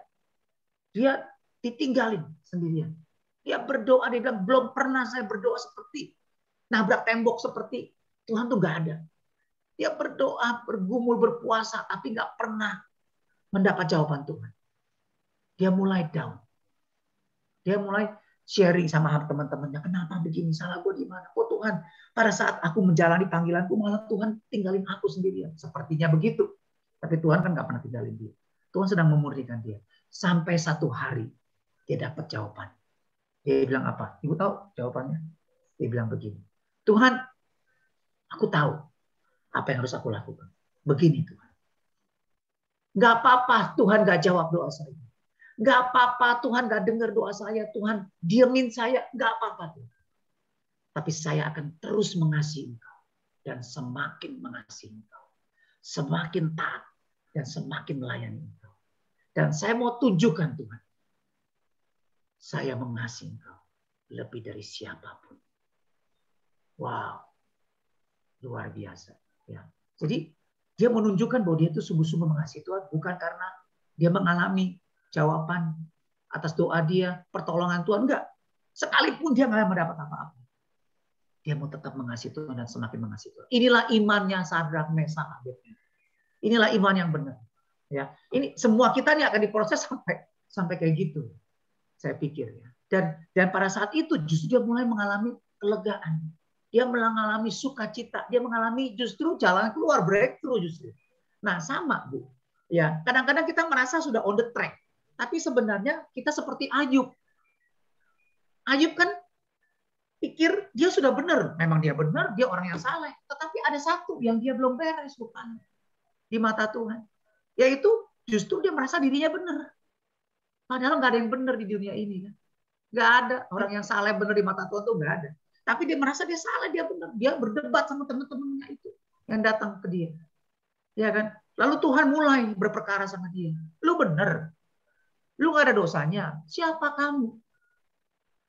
Iya kan? Nah, baru di situ dia mulai sadar di Ayub yang ke-42. Aku sadar, aku salah Tuhan. Ya. Ada kesombongan, ada hal-hal yang dia tadinya nggak lihat. Itu Ayub. Nah, sama kayak kita juga gitu. Kadang-kadang kita mulai itu, kita pikir kita sudah benar. Tapi Tuhan justru lewat satu perkara, kejadian dia bikin kita sadar bahwa ada sesuatu yang belum beres. Kayak teman saya. Waktu dia bertobat, dia menggebu-gebu. Wah, luar biasa. Tapi perkaranya makin, dia punya perkara pengadilan. Bukan makin beres, tadinya perdata malah jadi pidana. Waduh, kacau dia. Dia sampai kalang kabut, loh Tuhan, kenapa gue makin ikut Tuhan, makin kacau nih perkara gue. Gue padahal bener, gue kok dizolimi. Ya kan? Dia sampai bilang sama saya, Tuhan tuh maunya apa sih? Gue udah bertobat. Gue udah gak main perempuan, gue udah gak narkoba, gue udah hidup yang bener, taat, beribadah, ikutin apa yang Tuhan mau, melayani Tuhan. Kok makin hancur gue? Maunya Tuhan apa sih? Dapat firman Tuhan di Yesaya 30 ayat 15. Ya karena kamu mengandalkan kekuatan sendiri. Karena kamu maunya menang. Padahal musuh kamu juga orang Kristen. Dia mungkin juga berdoa supaya menang. Lah bagaimana Tuhan mau dengerin siapa ibaratnya kayak gitu. Ya kan? Nah tapi Tuhan mau supaya kamu mengasihi musuh kamu. Itu yang kita dapat, kita mau. Akhirnya benar. Bapak Ibu tahu apa yang dia lakukan? Dia tulis surat ke musuhnya itu. Saya baca. Dia sebutin selamat hari Natal. Ya. Terus dia bilang dia minta maaf. Ya, dan dia menyerah. Jadi dia serahkan keputusan. Dia tidak akan fight. Ya, kalau lu mau menang, lu mau ambil, lu ambil. Karena lu saudara gua dan gua ampuni. Saya bilang, Bapak pikir dia akan balas surat Bapak ini? Dia kan benci banget. Dia sampai pakai pengacara yang luar biasa. Terkenal untuk lawan Bapak. Dia bayar mahal banget untuk lawan Bapak. Bapak pikir dia mau balas surat Bapak ini? Oh enggak, saya nggak harap dia balas. Tapi biar dia tahu hati saya. Bahwa saya mengampuni dia, saya rilis dan saya nggak nuntut untuk menang. Wow, saya bilang, ini yang saya pikir, ini yang Tuhan mau dari Bapak. Benar, habis itu dia mengalami damai sejahtera, dia breakthrough, dan dia mulai dipulihkan. Jadi kadang-kadang, ya saya nggak tahu apa Ibu mungkin dapat yang sama ya. Jadi kadang-kadang pada saat kita dapat sesuatu ya, bukan dengan cara yang kita, bukan apa yang kita pikir yang kita mau yang kita dapat, tapi justru dengan lewat kejadian yang kita pikir kita sudah benar on the track, tapi Tuhan justru bikin satu kejadian sehingga kita jadi bingung ya, jadi goyang, tapi justru lewat satu hal kita mendapat satu pencerahan lagi, mendapat satu hal lagi bahwa oh ternyata ada satu yang belum beres ya, yang Tuhan mau saya berubah. Ya, tapi begitu kita berubah, kita lakukan apa yang Tuhan mau, malah hal-hal yang tadinya kita udah nggak tuntut lagi, Tuhan beresin, Tuhan mulai kasih kelegaan, kelepasan. Ya, saya pikir itu cara Tuhan ya untuk proses kita ya di padang gurun ini ya, untuk kita keluar dari hal-hal yang kita pikir kita udah beres, ternyata belum beres. Ini pemurnian ya, saya pikir pemurnian. Dan ini juga satu, nah gini, ini yang saya mau ngomong bahwa berjalan bersama dengan Roh Kudus ini bukan selalu wah kita dengar suara Tuhan, audible, Tuhan, oh itu baru, enggak. Saat-saat kita di dalam itu tadi ya, saat-saat dalam kesunyian, kesendirian, itulah yang disebut waktu kita berjalan dalam lembah kekelaman. Nah, pada saat kita berjalan dalam lembah kekelaman, cuma satu yang menghibur kita. Nggak bisa. Kita punya banyak teman, yang apapun yang mendukung kita, kita merasa tetap sendirian. Cuma satu yang bisa menghibur kita. Apa? Gada Tuhan dan tongkat. Itu bicara apa? Itu bicara soal sebenarnya firman Tuhan. Kalau kita gali gada dan tongkat, itu maksudnya adalah firman Tuhan. Tuhan berbicara dan memulihkan kita. Tuhan berbicara, menyampaikan firman-Nya dan membebaskan kita. Tuhan berbicara dan firman-Nya itu seperti pedang. Ya. Seperti perisai iman buat kita yang melindungi kita. Pagar tembok buat kita. Itulah firman Tuhan. Ya. Jadi justru saat-saat itu kita perlu semakin melekat sama Tuhan. Ya, semakin mencari Tuhan. Semakin lewat firman-Nya kita akan mendapat pencerahan-pencerahan. Pengertian-pengertian. Ya, seperti Ayub, seperti Mother Teresa. Ya, kita semua pasti alami. Dan itu adalah proses. Tuhan nggak pernah tinggalin kita. Ya, kita yang merasa Tuhan tidak. Padahal Tuhan berkata begini, sekali-kali aku tidak pernah membiarkan kamu. Sekali-kali aku tidak pernah meninggalkan kamu. Orang yang datang kepadaku tidak akan aku buang. Itu janji Tuhan. Bahkan orang Farisi yang Tuhan tahu ini orang ini nggak selamat ini, mau mencari kelemahan dia. Waktu orang Farisi mengundang Yesus datang makan. Artinya Tuhan tetap memberi kesempatan. Tuhan tetap berharap supaya orang Farisi ini bisa bertobat. Apalagi kita, anak-anak Tuhan. Waktu kita mengalami pencobaan-pencobaan yang berat, Tuhan nggak mungkin tinggalin kita. Cuma kita aja yang merasa sendirian, kita nggak sadar. Tapi sekali-kali Tuhan tidak pernah tinggalin. Nah, ini harus kita sadar. Ya. Jadi itu satu sisi berjalan bersama dengan Tuhan, mengalami pimpinan Tuhan, pimpinan Roh. Ya, jadi bukan selalu seperti jalan di atas awan, di atas rumput hijau, empuk gitu ya. Bukan begitu. Berjalan bersama dengan dipimpin Roh Kudus tuh nggak selalu begitu maksudnya. Kalau kita lihat, contoh seperti Paulus. Saya mau tanya, apa Paulus nggak dipimpin Roh Kudus? Dipimpin banget, betul nggak? Ya kan, luar biasa dia. Tetapi dia mengalami kapal karam. Dia mengalami dirampok. Iya kan?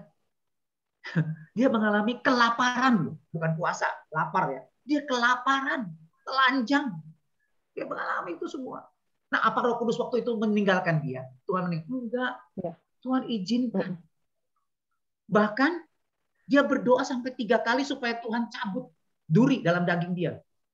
Iya kan? Apa doanya Paulus nggak berkuasa? Waduh, orang mati aja bangkit, sapu tangan aja. Setan takut, ya kan? Luar biasa dia. Dia punya iman yang luar biasa. Tetapi waktu doanya tidak dijawab sama Tuhan, dia nggak kecewa. Dia malah dikuatkan. Dia bilang apa? Justru dalam kelemahanku, kuasa Tuhan semakin nyata. Dia mengalami breakthrough. Tadinya dia nggak lihat hal itu, tetapi waktu dia mengalami, dia sampai berdoa 3 kali. Doanya tetap nggak dijawab. Apa itu duri dalam daging? Bisa 2 arti. 1, musuh yang terus ngerjain dia terus, menganiaya dia terus. Atau penyakit. Ada para teolog yang menganggap itu sebagai terminal disease, penyakit yang tidak ada obat, even kanker. Tapi dia keburu dipancung ya, daripada mati dipancung, daripada mati karena itunya duri dalam. Tapi duri dalam dagingnya itu ada terus di dalam dia. Ya, dan itu membuat dia menderita. Nah, saya mau tanya, apakah itu tidak dipimpin Roh Kudus, Paulus? Dipimpin, tapi dengan cara yang seperti itu. Nah, kita harus mengerti soal pimpinan Roh Kudus itu dalam dunia nyata. Kayak begitu. Dan jangan kecewa. Wah, Tuhan tinggalin gua. Wah, nggak ada Roh Kudus. Enggak. Kita harus mengerti firman Tuhan dengan benar. Sehingga pada saat kita alami itu, kita nggak goncang.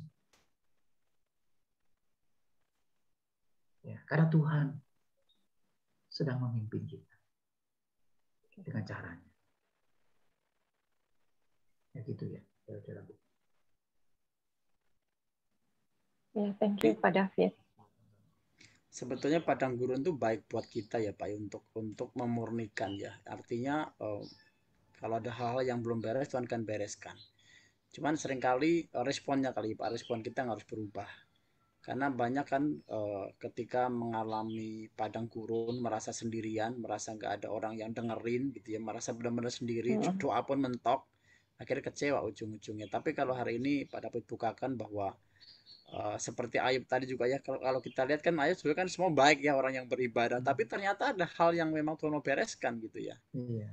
Jadi kembali respon kita sebetulnya yang paling harus dirubah. Ya, memang nggak enak ya Pak ya, padang gurun. Nggak enak banget. Iya.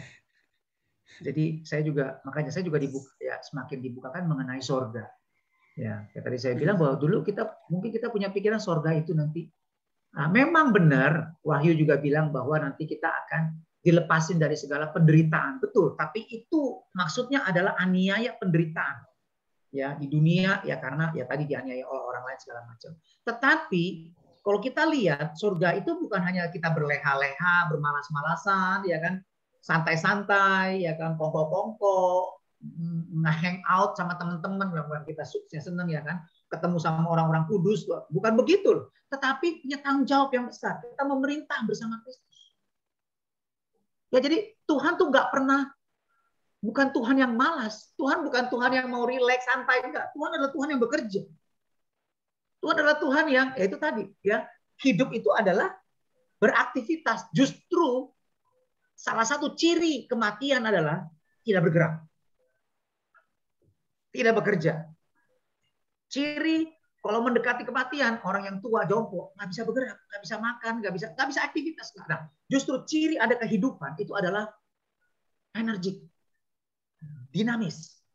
Ya, ada tanggung jawab yang semakin besar. Lihat, orang dewasa, semakin dewasa tanggung jawabnya kan semakin besar. Nah, sampai surga nanti tanggung jawab kita lebih besar. Di sini kita dipercaya 1 talenta, 2 talenta, 5 talenta. Yang 5 talenta jadi 10 talenta kan hasilnya di dunia ini. 2 talenta jadi 5 talenta di dunia ini. Tapi nanti di kekekalan 5 talenta jadi 5 kota. 10 talenta jadi 10 kota. Ya kan? Ini tanggung jawab yang lebih besar. Setia dalam perkara kecil dipercayakan perkara besar. Ini bicara soal kepercayaan. Surga itu adalah tempat kita dihargai oleh Tuhan, dimuliakan. Ya kan? Perjalanan orang Kristen kan, keselamatan orang Kristen atau kekristenan itu kan ada 3 tahap. Justification, sanctification, glorification. Ya, waktu kita jadi orang Kristen kita dibenarkan. Terus kemudian prosesnya tuh sampai kita mati itu adalah pemurnian terus. Ya, setia dalam perkara kecil dipercayakan perkara besar, itu terus tuh, proses terus. Penyangkalan diri, pikul saya terus tuh. Tetapi bukan berarti kita setengah mati. Enggak. Ya, jangan pikir orang dunia enggak setengah mati. Waduh, jangan pikir kita orang Kristen ini paling malang sendirian di dunia ini. Enggak. Jangan lebay. Orang dunia nggak kenal Tuhan juga emangnya happy-happy, enak aja. Banyak yang bunuh diri tuh. Banyak yang frustrasi tuh. Ya kan? Jadi mereka juga mengalami penderitaan. Bahkan lebih gawat. Mereka diproses juga. Siapa yang proses? Dunia yang proses mereka. Iblis yang proses mereka. Hancur tuh, lihat tuh kayak apa namanya? Apa sih namanya tuh? K-pop. Ya kan? Cantik, kaya, banyak apa tuh namanya? Follower, bunuh diri. Ya depresi. Itu loh kalau dibentuk dunia hasilnya. Hancur. Tapi kalau kita dibentuk sama Tuhan, walaupun sakit, sama dibentuk dunia juga sakit. Dibentuk Tuhan sakit, tapi hasilnya indah. Makanya daripada dibentuk sama dunia, mending kita dibentuk sama Tuhan. Ya, hasilnya bagus. Ya. Mari kita jangan kecewa, jangan mundur. Ya. Ya. Lebih baik dibentuk Tuhan. Dan satu-satunya jalan itu tadi jalan yang sempit. Jalan yang sempit itu adalah itu tadi padang gurun, Pak. Iya kan? Iya, dalam Jadi, proses ya Pak ya. Iya. Ya. Mungkin ada teman-teman yang mau tanya lagi, kalau masih ada. Ya, Den, silakan. Tadi Ibu Yani ya udah buka. Oh Ibu iya, Yani. saya udah buka video ya. Ya, mau tanya sedikit. Bingung sih ngomongnya. Bingung. Tadi kan tentang dipimpin oleh Roh Allah gitu Ya, kan. ya. Iya sih, saya sih menyadari gini loh, kalau kita semakin hari semakin dipimpin oleh Roh Allah, apa ya? Ada banyak kerinduan untuk kita mengenal Tuhan lebih lagi ya. Jadi saya pertanyaan atau apa saya nggak ngerti nih. Jadi saya di satu titik saat ini saya merasa gini, menyadari saya ikut Tuhan itu sekitar udah mau tahun ke-17 ya saat ini. Jadi saya semakin saya merasakan bahwa kok saya saat ini tuh mengenal Tuhan itu belum ada apa-apanya gitu. Kayaknya hidup saya tuh apa ya, jauh gitu dari pengenalan. Maksudnya mengenal Tuhan itu belum maksimal lah seperti itu gitu. Jadi ya itu sih punya kerinduan lebih lagi aja saat saya benar-benar menyadari bahwa saya dipimpin oleh Roh Allah gitu. Itu sih. Ya. Jadi walaupun ya saya setiap kali kan selalu firman Tuhan selalu mengingatkan itu bahwa banyak hal ya Tuhan ubahkan gitu dari setiap kedagingan itu Tuhan kasih ini ya untuk berubah gitu karena kita menyadari dipimpin oleh Allah. Tapi semakin merenungkan bahwa saya tuh mengenal Tuhan itu belum ada apa-apanya gitu. Daripada ya itu seperti itu sih. Iya. Iya betul. Pertanyaannya Justru, makanya bingung. Ya enggak. Justru oke, mungkin pertanyaan Ibu itu normal apa enggak? Gitu kan? Iya. Itu normal apa? Oke. Justru saya bilang itulah kekristenan yang normal tuh kayak gitu mesti. Halo bro, waduh luar biasa. Babe kita. Nah, jadi justru itulah yang hati yang dipunyai oleh Paulus. Iya kan? Paulus loh, kita sama Paulus kan waduh, jauh banget lah ya kan. Paulus udah dibawa ke surga, langit ketiga, ya kan. Kuasa Tuhan berbicara sama dia hal-hal yang rahasia yang nggak boleh didengar oleh manusia, dia dengar. Jadi dia punya pewahyuan Tuhan tuh udah luar biasa banget. Ya lihat aja, Perjanjian Baru sebagian besar Paulus yang tulis. Ya, roh hikmat dan wahyunya luar biasa. Tetapi dia bilang apa? Bukan berarti aku sudah memperoleh atau sudah sempurna, aku sudah enggak. Aku sedang berusaha nih kalau aku dapat menangkap Kristus. Karena aku yang terlebih dahulu sudah ditangkap oleh Kristus. Ya, jadi ini yang aku lakukan. Aku berlari-lari. Ya, artinya apa? Dia punya, kalau berjalan santai lain. Dia berlari-lari artinya apa?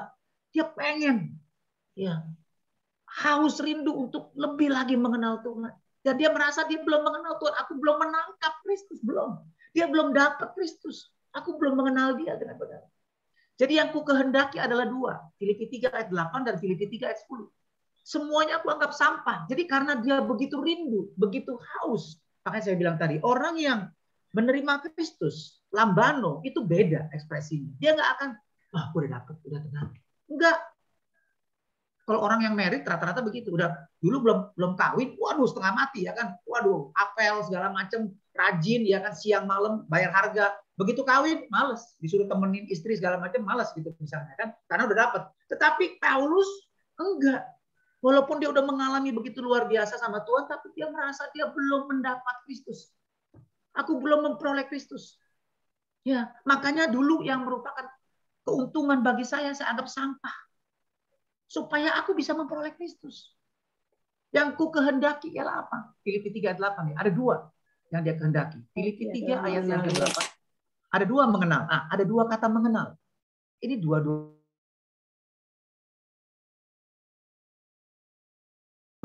bukan dan Filipi 3 ayat yang 10. Filipi 3 ayat 8.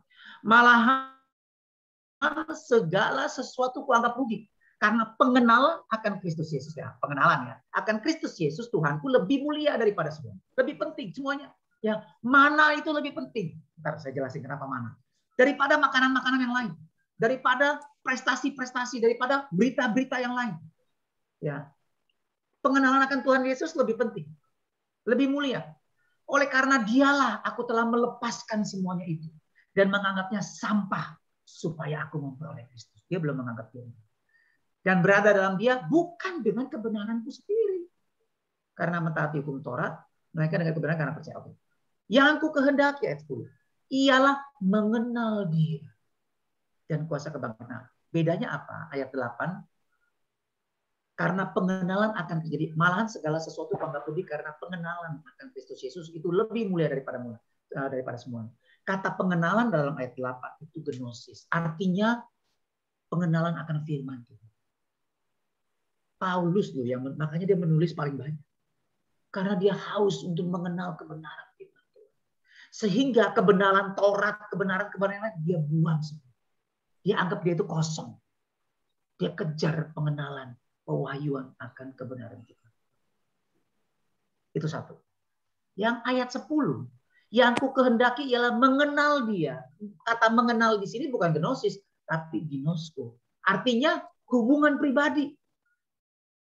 Jadi dia bukan hanya sekedar mau mengenal kebenaran firman Tuhan, ya, kaya dengan kebenaran pengetahuan, tetapi dia ingin punya relationship, hubungan, akrab sama Tuhan. Ini yang menjadi ciri orang-orang Kristen yang nggak selamat. Di Matius 7, Lukas 13, Matius 24. Cirinya sama. Tuhan nggak kenal mereka. Nah, ini yang Paulus kejar. Paulus pengen. Yang ku kehendaki. Padahal ini kapan? Dia udah melakukan mujizat, sudah dibawa ke surga. Ya kan, ini menjelang kematian dia loh. Ya. Dia udah finishing, udah dikit lagi udah mau finishing loh. Tapi masih dia merasa dia belum dapat Kristus. Dia berlari-lari, ayat yang selanjutnya. Jadi apa yang dilakukan? Ayat 12, Filipi 3 ayat 12. Bukan seolah-olah aku telah memperoleh hal ini. Mendapat Kristus, mengenal Kristus, memperoleh pengenalan, kebenaran. Atau telah sempurna. Melainkan aku mengejarnya. Udah mau mati. Udah mau dihukum pancung, masih mengejar Kristus. Mengejar pengetahuan kebenaran, mengejar akrab sama Tuhan. Kalau aku dapat juga menangkapnya. Karena aku pun telah ditangkap oleh Kristus Yesus. Saudara-saudara, aku sendiri tidak menganggap bahwa aku telah menangkapnya. Tapi ini yang kulakukan. Aku melupakan apa yang telah di belakang dan mengarahkan diri kepada apa yang di hadapanku. Dan berlari-lari. Passionate. Semangat. Ya, bukan cuma jalan santai. Tapi semangat berlari. Haus, lapar akan Tuhan. Ini yang Steve Jobs bilang. Kalau mau berhasil, kita harus stay foolish, stay hungry. Itu orang dunia, Steve Jobs. Supaya berhasil dalam bisnis, stay foolish, stay hungry. Ternyata dalam Tuhan juga sama. Kalau kita mau mengenal Tuhan, harus seperti anak-anak. Anak-anak itu apa? Selalu sadar dia itu bodoh. Dan dia pengen tahu. Apa ini? Apa itu? Nanya melulu kan? Nah itu stay foolish. Stay hungry. Anak kecil tuh paling cepat lapar. Ya kan, sebentar makan, sebentar minum susu. Ya kan, mau makan ya itu tadi. Ya, kita harus punya hati seperti anak itu, anak-anak kecil. Yang stay foolish, stay hungry. Maka kita akan dikenyangkan, dipuaskan. Ya, dan akrab dengan Tuhan. Jadi yang itu, ayat 10 lebih itu ya Pak ya, sebetulnya lebih dalam pengenalan ya, karena lebih pengen akrab ya. Jadi dua sisi Pak. Itu yang kalau saya mau bilang dengan bahasa sekarang, otak kiri, otak kanan. Oh. Filipi 3 ayat 8, Filipi 3 ayat 8 itu otak kiri, pengenalan. Jadi pengetahuan, gnosis, ya pengetahuan akan firman Tuhan, pengenalan akan ya itu tadi firman Tuhan lah ya, kebenaran-kebenarannya firman Tuhan. Nah, sehingga pengenalan dia sebagai orang Yahudi, Farisi, kebanggaan dia buang semua. Dia anggap dia nol, dia mau belajar. Oke, itu Filipi 3 ayat 8. Itu juga benar, itu juga perlu Pak. Umatku binasa karena tidak mengenal kebenaran, ya kan? Kata Tuhan. Nah, tapi bukan cuma dia pengetahuan di kepala, otak kiri aja, ya, tetapi otak kanan. Otak kanan itu bicara soal apa? Ada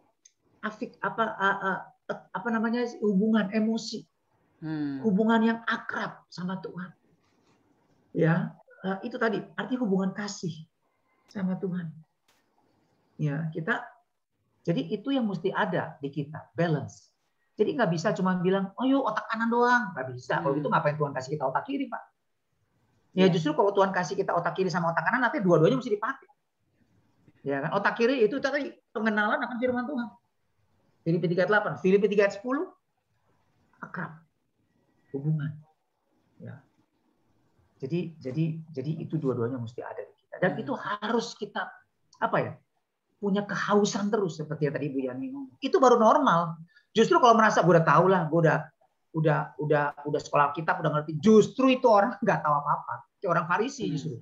Ahli Taurat itu nggak tahu apa-apa dia. Dia tahu Yesus lahir di Bethlehem tapi nggak pergi cari Yesus di Bethlehem. Ya kan? Itu percuma pengetahuan kayak begitu. Ya, Pak, semakin kita mengenal Tuhan ya kayak merasakan bahwa kita tuh apa ya belum mengerti tentang Tuhan itu malah seperti Paulus kali ya, semakin dia melayani semakin mengenal Tuhan bahwa dia merasakan justru saya menyadari bahwa banyak Tuhan yang pimpin ya untuk Roh Kudus itu mengubahkan karakter saya, mengubahkan apa ya kehidupan saya merasakan bahwa kasih karunia Tuhan itu nyata bekerja di dalam kehidupan saya. Tapi saya merasakan bahwa saat ini tuh saya tuh mengenal Tuhan itu belum ada apa-apanya. Apalagi saat ini kayak Tuhan ingetin itu tentang apa ya, ajarlah mereka melakukan segala sesuatu gitu. Jadi kayak lebih ke yang melakukan amanat agung. Tapi saya merasakan bahwa kok yang ditekankannya itu ajar gitu. Saya merasakan bahwa apa sih yang harus diajarkan kalau saya sendiri belum begitu mengerti tentang Tuhan gitu, seperti itu sih. Jadi kayak lebih punya kerinduan untuk lebih mengenal, lebih diajar gitu, seperti itu. Iya, jadi kalau kita lihat ya, Paulus memakai kata berlari. Berlari itu artinya ada itu desperate.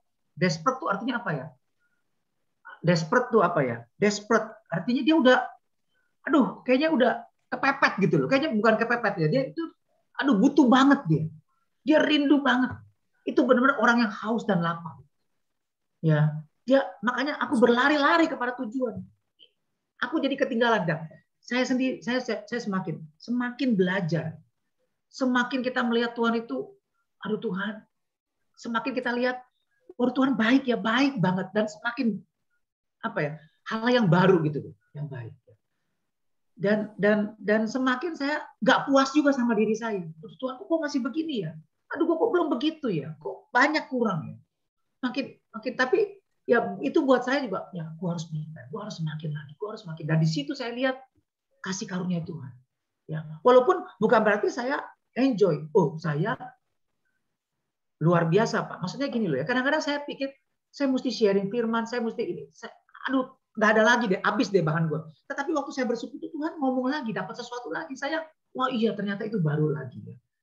Dan ada hal-hal misalnya nih dikejar target soal doktrin. Waduh, banyak yang teman-teman yang ini ada yang sakit nggak ini gitu ya, istrinya kayak Clay, istrinya pasang ring ini segala macam ya, kemarin baru sembuh, baru dipul pemulihan, jadi dia nggak sempat ini. Jadi kita harus sendiri kerja. Waduh, target udah mesti kumpulin, udah mesti presentasi ya, udah mesti ini. Jadi tapi pada saat kita berdoa datang sama Tuhan, Tuhan tolong, Tuhan ini banyak nih, gue nggak sanggup nih. Dalam waktu beberapa jam bisa kelar, sampai saya cerita sama istri, saya amazed gitu, Tuhan kok luar biasa ya. Dan benar-benar saya lihat bukan karena kuat gagah kita, bukan karena kepintaran kita, tapi karena Tuhan baik, karena belas kasihan Tuhan, karena kemurahan Tuhan.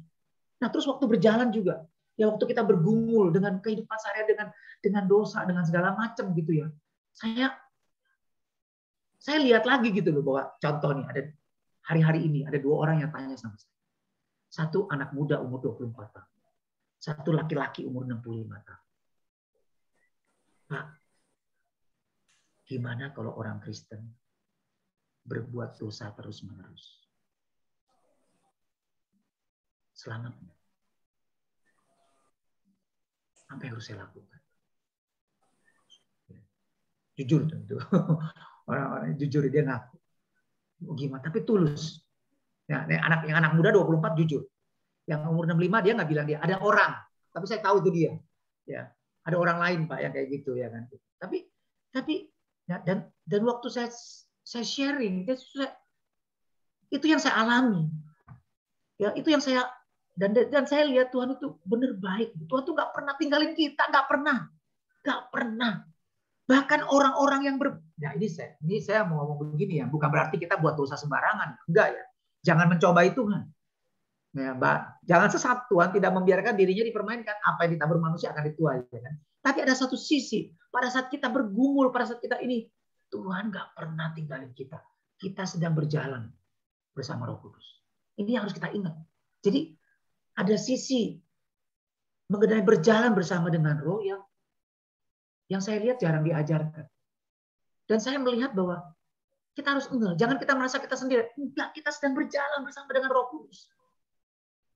Ya, pada saat itu pada saat ya, kita mengalami lembah kekelaman, ya, kita mengalami frustrasi, tapi Tuhan bersama. Bahkan ada yang kasih ilustrasi, Tuhan, waktu gue lagi susah, kok jejak kakinya cuma sepasang kaki. Tadi waktu lagi happy ada 2 pasang, ya kan, kamu sama saya. Tapi waktu lagi susah kok saya sendirian Tuhan. Tuhan bilang enggak anak. Pada saat kamu lagi susah, lagi dalam lembah kekelaman, itu bukan langkah kakimu, itu langkah kakiku. Lalu aku di mana Tuhan? Aku sedang menggendong kamu. Itu yang terjadi. Ya, kita nggak sadar, kita merasa kita sendirian. Sebenarnya Tuhan sedang menggendong kita. Ya, itu bedanya Tuhan Yesus dengan berhala yang lain. Semakin kita mengerti, semakin kita wow. Kita bersyukur, kita semakin lega, semakin disegarkan. Ya. Walaupun di tengah-tengah padang gurun. Itu jalan Kristen yang normal. Ya, Pak. Satu lagi mungkin ya. Ini si Pungling udah buka mic atau mau bertanya, Ling? Tadi mau bertanya, tapi cuman kayaknya udah dijawab semua. Jadi bingung nih. Kayaknya lebih banyak ditabok daripada gitu. Jadi kalau misalkan gini kali Kak Baski ya, maksudnya berarti setiap pencobaan yang Tuhan luaskan sebenarnya adalah proses untuk kita dibawa untuk mengenal Tuhan lebih lagi ya. Ya, ya, betul. Terus apa namanya? Itu yang saya dapat tadi. Terus apa namanya, proses mengenal Tuhan itu berarti seumur hidup kita, nggak akan ada habis-habisnya gitu ya. Jadi mestinya bersyukur kalau ada pencobaan gitu. Boleh saya tambahin? Bukan cuma seumur hidup, sampai kekekalan kita akan terus semakin mengenal Tuhan. Buktinya apa? Kerub. Jadi kalau kita baca kerub, ya, yang ada di hadapan tahta Allah, yang wajahnya selalu mengarah ke tahta Allah. Di dalam kitab Yesaya, mereka berseru apa? Mereka amazed sama Tuhan, mereka kagum sama Tuhan. Sampai mereka berseru, kudus, kudus, kuduslah Tuhan, Allah semesta. Betul kan? Tetapi sampai di Wahyu, Yohanes juga melihat kerub. Dan kerub itu juga mengatakan hal yang sama. Waktu Yohanes lihat, mereka berseru dan memandang Tuhan. Kudus, kudus, kuduslah Tuhan semesta alam. Jadi artinya bayangin, dari zamannya Yesaya sampai zamannya Wahyu, ya, kerub itu ada di hadapan Tuhan terus dan selalu kagum, nggak habis-habisnya. Wow, luar biasa. Jadi mereka melihat sesuatu yang baru terus dari Tuhan. Jadi artinya, Bu, sampai ke kekekalan pun kita akan semakin mengenal, nggak ada habis-habisnya Tuhan itu. Ya, jadi luar biasa, apalagi sekarang kita nggak ada apa-apanya. Nah, mungkin ada pertanyaan nih. Ya. Bagaimana kita bisa meningkatkan kesadaran itu? Kan kadang kalau lagi pencobaan kan pikirannya bukannya, oh saya mau mengenal Tuhan, saya mau mengenal Tuhan gitu kan. Karena kan yang muncul pertama kali kan bukan itu kan. Tapi kadang malah mengasihani diri gitu kan. Kadang curiga gitu. Ya. Selain saat teduh gitu loh. Ya, jadi gini Bu, ya kita harus ingat ya, kita ini kan bukan Superman, kita bukan manusia roh aja, kita punya tubuh, kita tinggal di dalam tubuh dan kita punya jiwa. Ya, kita nih punya intelek, punya daging, tetap aja walaupun Paulus saya pikir kalau dia dihina-hina juga tersinggung, sakit hati, maksudnya kecewa, tapi gini loh maksud saya. Tetap kita pada saat disakiti pasti merasa sakit. Ya, ditampar pasti sakit, kita dihina pasti tersinggung. Ya, itu human, itu semua. Pada saat kita mengalami sakit yang terminal, ya pasti kita juga shock. Kenapa Tuhan? Ada apa Tuhan? Kita down, itu wajar.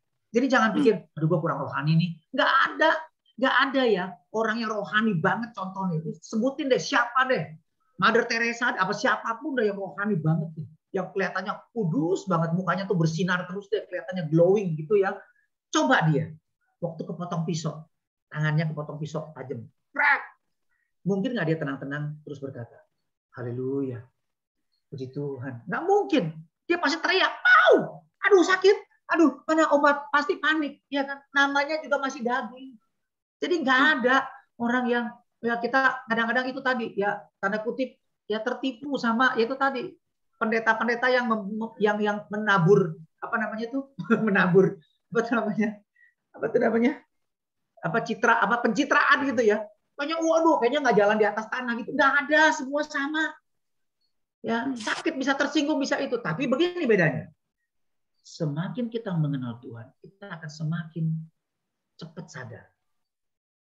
Semakin cepat bouncing back. Jadi artinya gini, waktu kita sakit, kita shock gitu ya, kita akan kalau orang yang biasa kita terus ke bawah-bawah, terus waduh shock terus panjang. Tapi kalau kita semakin rohani, kita semakin dewasa, kita akan kaget sebentar terus habis itu balik.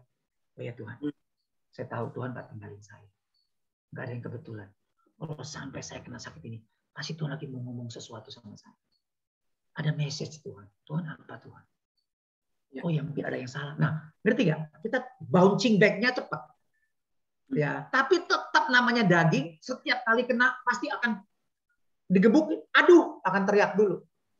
Sakit kita. Itu wajar, itu human.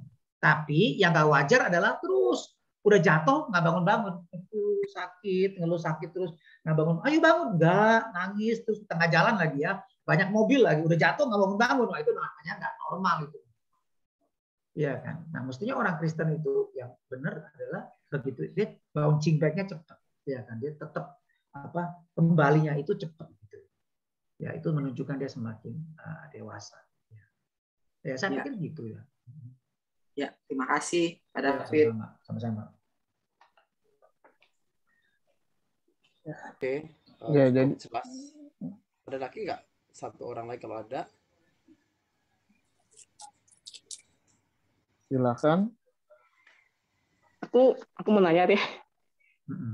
Tapi nggak tahu nih pertanyaannya gimana gitu. Cuman saya cepat berpikir aja sih kok. Setiap kita anak Tuhan kan pasti mengalami padang gurunnya, setiap mengalami ujian, karena kita lagi semakin Tuhan bahwa kita semakin mengenal Tuhan lewat ujian. Nah, cuman kan kita sekarang beda-beda nih padang gurunnya. Ada yang padang gurunnya tuh kecil, jadi cepat teratasi, cepat kita lewati, istilahnya kayak gitu. Ada yang padang gurunnya tuh luas, nggak jelas ujungnya, nggak jelas kapan selesainya, kayaknya ada aja gitu, nggak selesai satu demi satu kita hadapi. Nah, yang saya mau tanyain, kira-kira seperti maksudnya Tuhan mengizinkan mengizinkan kita di padang gurun itu dengan beda-beda yang berbeda-beda tipe, beda-beda kelas itu dilihat dari apa ya gitu kok? Maksudnya apakah kalau orang yang jauh dari Tuhan, Tuhan kasih yang lebih gimana? Kalau Tuhan mau dia lebih kenal Tuhan, Tuhan kasih yang kelas bagaimana atau gimana tuh kok? Jadi kita melihatnya, karena kan kadang-kadang kalau ada orang yang mengalami padang gurunnya nggak beres-beres, kan jadi dia merasa diri dia nggak layak, berdosa, terkutuk, Tuhan jauh dari dia. Gitu. Tapi ada juga orang yang mengalaminya cuman hal-hal yang padang gurunnya yang simple, yang nggak terlalu gimana-gimana banget, gitu kok. Iya. Kita pernah dengar ya, mungkin ada orang yang pernah ngomong ya, bahwa tidak ada jenderal yang dihasilkan, ya, tidak ada jenderal yang hebat yang tidak dihasilkan dari perang yang hebat. Jadi jenderal-jenderal yang hebat itu hasil dari perang yang hebat. Ya, kalau jenderal-jenderal di masa damai, ya itu jenderal-jenderal yang teori, banyak jenderal-jenderal yang jago politik. Ya, mau jadi gubernur. Jadi banyak tuh teman saya kenal jenderal-jenderal tuh, Pangdam ya di Makassar tuh. Ya udah jadi Pangdam mau jadi gubernur sekarang. Ya gitu, jagonya gitu politik. Nah, tapi kalau jenderal di masa perang, ya Jenderal MacArthur, oh itu hebat. Ya itu, waduh, ya kan. Sun Tzu misalnya Panglima perangnya zaman dulu yang di Cina ya. Nah jadi intinya bahwa kita juga lihat Kaleb juga dia seorang yang luar biasa. Nah, peperangannya juga luar biasa. Pergumulannya juga luar biasa. Sampai dia umur 85 loh. Dia mengalahkan musuh yang paling hebat seumur hidup dia. Makin berat. Dan saya percaya itu adalah proses yang normal. Semakin kita kayak anak sekolah kan, nggak mungkin ujian kelas 6 SD lebih gampang dari kelas 3 SD. SMP lebih mudah dari 6 SD. Mungkin makin lama makin sulit. Tetapi dengan kita belajar, kita menyesuaikan diri, kita terus belajar, kita akan terbiasa. Kita nggak akan berasa lagi susah. Apalagi kalau kita prepare, anak yang rajin belajar, waktu ulangan dia excited, gampang. Waduh kayaknya dia excited, dia memang dia udah siapin gitu loh. Tetapi yang nggak pernah belajar stres Bu, sakit perut langsung begitu ujian. Ya kan, waduh kayaknya kiamat nih ujian, stres. Ya kayak dulu saya tiap kali Jumat, saya masih ingat banget saya dulu sekolah di Karunia. Hari Jumat tuh ulangan matematik. Aduh, tiap kali kalau hari Jumat tuh rasanya sekolah tuh sakit perut mulu, saya bolak-balik ke WC. Ya stres. Ya karena susah matematik. Ya tapi kalau teman-teman yang jago belajar matematik ya oke aja, fine aja. Kayaknya padang gurunya kecil, buat saya padang gurunya gede banget. Ya kan, buat dia padang gurunya ya kecil. Ya kan. Nah, ya itu bisa begitu. Nah, tapi memang kadang-kadang juga ya ada orang yang kita lihat kok enggak. Ada orang yang bilang begini. Ada satu pendeta ngomong begini. Kenapa ya? Ada orang yang datang sama dia. Pendeta, kenapa saya nih mengalami ujian yang begitu berat? Saya penyakit begini. Waduh, berat banget terminal penyakitnya. Pendeta ini jawab. Kelihatannya bagus, berhikmat. Iya, karena ibu punya iman yang lebih besar dari saya. Tuhan melihat ibu sanggup. Pencobaan-pencobaan yang kita alami, pencobaan yang biasa. Yang tidak melebihi kekuatan manusia. Jadi, ibu itu dianggap ibu kuat sebenarnya. Kalau saya nggak kuat, makanya nggak dikasih pencobaan ini. Ya, pendetanya ngomong. Jadi ibu lebih kuat. Jadi ya ibu percaya deh, pasti ibu bisa lewati saat-saat ini bersama dengan Tuhan. Nah, kelihatannya sih masuk akal, tapi menurut saya nggak juga. Dan memang ayat itu maksudnya bukan begitu. Ya, maksudnya bukan berarti kalau orang yang kuat dikasih pencobaan lebih berat, nggak selalu. Nah, makanya mungkin kita lihat tadi Ibu Pungling bilang ada yang kayaknya padang gurunya kecil, ada yang padang gurunya gede, ya mungkin padang gurunya ada yang 40 tahun, ada yang 20 tahun, ada yang 10 tahun, ada yang 2 tahun, ada yang setahun ya. Tapi jangan lupa Bu, padang gurun itu bukan final. Artinya gini, setelah padang gurun masuk Kanaan kan. Emang saya mau tanya, masuk Kanaan emang itu madu susu semua? Enggak, perang juga. Bangsa Israel banyak yang mati nggak? Mati juga ada. Maksudnya bukan saya soal bahwa wah nanti setelah masuk surga juga nanti. Enggak, maksud saya gini. Itu bicara soal bahwa kita sedang dilatih sama Tuhan. Ada proses makin lama. Nah, makanya bagian kita adalah semakin siap atau enggak adalah tergantung daripada kita dua hal tadi. Belajar firman Tuhan, pengenalan akan firman Tuhan. Filipi 3 ayat 8 tadi. Sama akrab sama Tuhan. Itu akan membuat kita apapun akan membuat kita cepat bouncing back. Kayak dosen saya, Pak Dr. Stefano Ambesa. Ya dia dosen perjanjian baru, guru ngajar bahasa Yunani perjanjian baru. Waduh dia meninggalkan karena kanker. Aduh saya lihat dia luar biasa imannya. Gak pernah ngeluh, gak pernah minta tolong sama, maksudnya gak minta tolong ya. Tapi ada aja orang dan hidupnya sederhana, rumahnya di belakangnya mall Sumarekon ya, di Kelapa 2 situ, di kampung situ. Sederhana. Ada doktor teologi dan dia saya benar-benar kagum sama dia. Rendah hati. Ya, kita bisa berdebat, diskusi panjang lebar. Ya, dia ladenin. Nggak kayak dokter-dokter teologi yang lain, kalau kayak berdebat, udahlah Fit, pokoknya gue masih bener. Capek. Kayak mengaku segala tuh, lihat aja tuh. Ya kan? Sama Ezra Soru. Udahlah, pokoknya begini, mau dibimbing nggak? Gayanya begitu memang kalau dokter teologi selalu, waduh kayaknya udah pinter banget. Nah. Tapi kalau dia nggak, rendah hati. Dan waktu dia kena kanker, dia bilang, ya karena gue suka makan goreng-gorengan. Salah saya, nggak boleh begitu. Dia dioperasi 2 kali. Terakhir dia bilang, udahlah gue nggak operasi aja. Jalanin aja. Ya, dia sampai 6, 7, 8 tahun.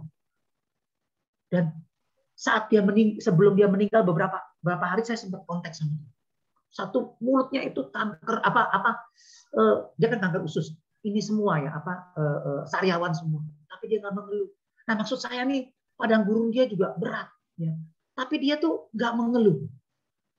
Ya, dia tiap hari Bible study sharing lewat WhatsApp. Aduh, dia benar teladan yang luar biasa. Waktu saya tanya, Bapak hidupnya bagaimana? Udah nggak kerja, udah nggak ini ya. Istrinya juga ibu rumah tangga, anaknya kuliah, anaknya 4 lagi. Ya, bagaimana? Dia jawabnya gimana? Puji Tuhan, saya dipelihara sama burung gagak. Ya, ada aja. Ya, jadi dari teman, dari murid ya, nanti tidak pernah mengeluh, nggak pernah gimana berusaha cari itu, segala macam enggak. Tapi dia lakukan bagian dia sampai saat-saat terakhir dia masih sharing firman. Ya. Kalau kita datang, tempat dia tuh waktu persiapan doktrin kita nih, saya banyak diskusi sama beliau. Aduh, nah maksud saya gini loh, nggak selalu ya orang-orang yang memang sudah dewasa rohaninya benar, nggak selalu pencobaan berat. Memang wajarnya begitu, normalnya begitu, semakin tinggi akan semakin berat ya ujiannya. Tetapi nggak selalu juga. Setelah ini dia akan, tapi bukan berarti beres, tapi justru pencobaan yang kita anggap sepele, nggak taunya itu mematikan kita. Maksudnya gini, itu adalah pukulan yang berat. Contoh buat Daud. Dia pikir padang gurunnya dia itu adalah waktu sama Saul, betul nggak? Waktu diuber-uber Saul, ya kan, sampai dia jadi kayak orang gila segala macam, ya kan. Terus kemudian setelah dia jadi raja, dia berperang lagi, ya kan, berat. Tapi waktu dia di puncak kejayaannya, justru itu peperangan yang hebat yang dia nggak sangka. Apa? Dengan Batsheba, dia berzina. Itu dosa yang paling parah, yang paling merusak bukan cuma dia, keturunannya juga. Tapi memang dari sono keluar yang baik ya, Salomo. Tetapi ya aja Salomo. Nah, maksud saya adalah kadang kita nggak sangka, kita pikir justru kerikil-kerikil yang kecil itu yang membuat kita jatuh. Justru pada saat kita menghadapi pencobaan yang gede, kita nggak jatuh, kita kuat, karena kita prepare. Justru pencobaan yang kita pikir sepele-sepele itu yang justru bikin kita rusak rohaniannya. Kita pikir kita kuat, ini justru bahaya itu kan. Kalau kita sadar kita lemah, kayak tadi Ibu Yani bilang, aduh gue sadar, aduh gue kurang nih. Itu bisa bertobat, bisa maju terus. Tetapi yang bikin kita nggak bertobat adalah pada saat kita merasa mantap. Justru itu cobaan yang bahaya. Cobaan yang bahaya yang membuat Hawa binasa. Dia pikir, nggak apa-apa. Padahal itu pencobaan yang mematikan. Membuat dia terpisah dari itu. Betul kan? Jadi ukuran besar kecil, dia pencobaan itu jangan kita lihat dari, waduh, ya lu bangkrut, wah gede. Oh penyakit kanker, oh gede. Belum tentu. Justru pada saat kita berasa nggak ada pencobaan, hati-hati. Justru itu adalah pencobaan yang besar. Kenapa? Karena kita tertipu oleh iblis. Itu fatal. Itu pukulan yang mematikan. Dan buktinya sampai kekekalan. Ya tuh, 4 contoh di Alkitab kan, Matius 7, Matius 24, ya, Matius 7:21 kan, orang-orang yang sudah melayani Tuhan itu, terus kemudian orang-orang yang perempuan yang bijak dan perempuan yang 5 wanita yang bodoh, ya kan, terus yang kambing dan domba, terus kemudian Lukas 13, ya orang-orang yang Kristen yang sudah makan bersama dengan Tuhan, ya kan, mendengar firman Tuhan tapi nggak selamat semua. Itu kan pukulan yang mematikan, membuat mereka binasa. Mereka pikir mereka fine-fine aja. Justru itu pencobaan yang terbesar yang mereka gagal lewat. Justru yang pencobaan kita pikir penyakit kanker itu pencobaan yang berat, tapi kita justru bertahan dan membuat kita selamat sampai kekekalan. Iya kan? Justru ternyata itu bukan yang mematikan pencobaannya. Tetapi justru pencobaan yang mematikan adalah seperti Laodikia tadi. Ya, kita nggak sadar, kita berdiri kokoh, nggak taunya dihantam sama sniper, mati kita. Kita pikir kita masih petenang-petenang yang kuat, totonya singa terkam dari belakang, mati kita. Ya. Jadi ini yang justru bahaya. Jadi kita harus berjaga-jaga. Maksudnya kita harus selalu menganggap setiap pencobaan, setiap itu kita harus peka, sensitif. Makanya kita harus menguji diri sendiri. Bener nggak saya? Tetap tegak dalam iman nggak saya? Iman saya bener nggak? Oh, gue berhasil mengusir setan. Haleluya. Belum. Jangan senang dulu. Karena setan-setan takut, kata Tuhan. Tapi bersukacitalah kalau namamu tercatat dalam kerajaan surga. Iya kan? Jadi jangan salah kita. Jangan cepet-cepet berpesta dulu. Cepet-cepet merasa tenang, nyaman. Ya kan? Pencobaan, badai sudah berlalu. Belum tentu. Nggak taunya angin sepoi-sepoi justru menjatuhkan kita. Itu yang harus kita berjaga-jaga. Iya kan? Jadi ya, buat saya sih pencobaan ya sama aja pencobaan. Ada besar kecil, hati-hati, itu bisa bikin kita hilang. Maksudnya bisa bikin kita jatuh gitu. Iya kan? Kayak Daud kan tenang pada saat orang berperang dia nggak berperang. Tenang, gue kuat. Siapa yang nggak kenal Daud? Saul mengalahkan beribu-ribu, aku mengalahkan berlaksa-laksa. Udah lupa emangnya. Daud loh dilawan. Ya kan? Tidur siang. Lihat, Betsyeba ketemu. Jatuh. Dan dia melakukan dosa yang paling memalukan. Udah berzina, suaminya dibunuh pula. Ya kan? Itu kegagalan atau pencobaan yang paling berat dalam hidup dia, justru yang dia nggak sangka-sangka.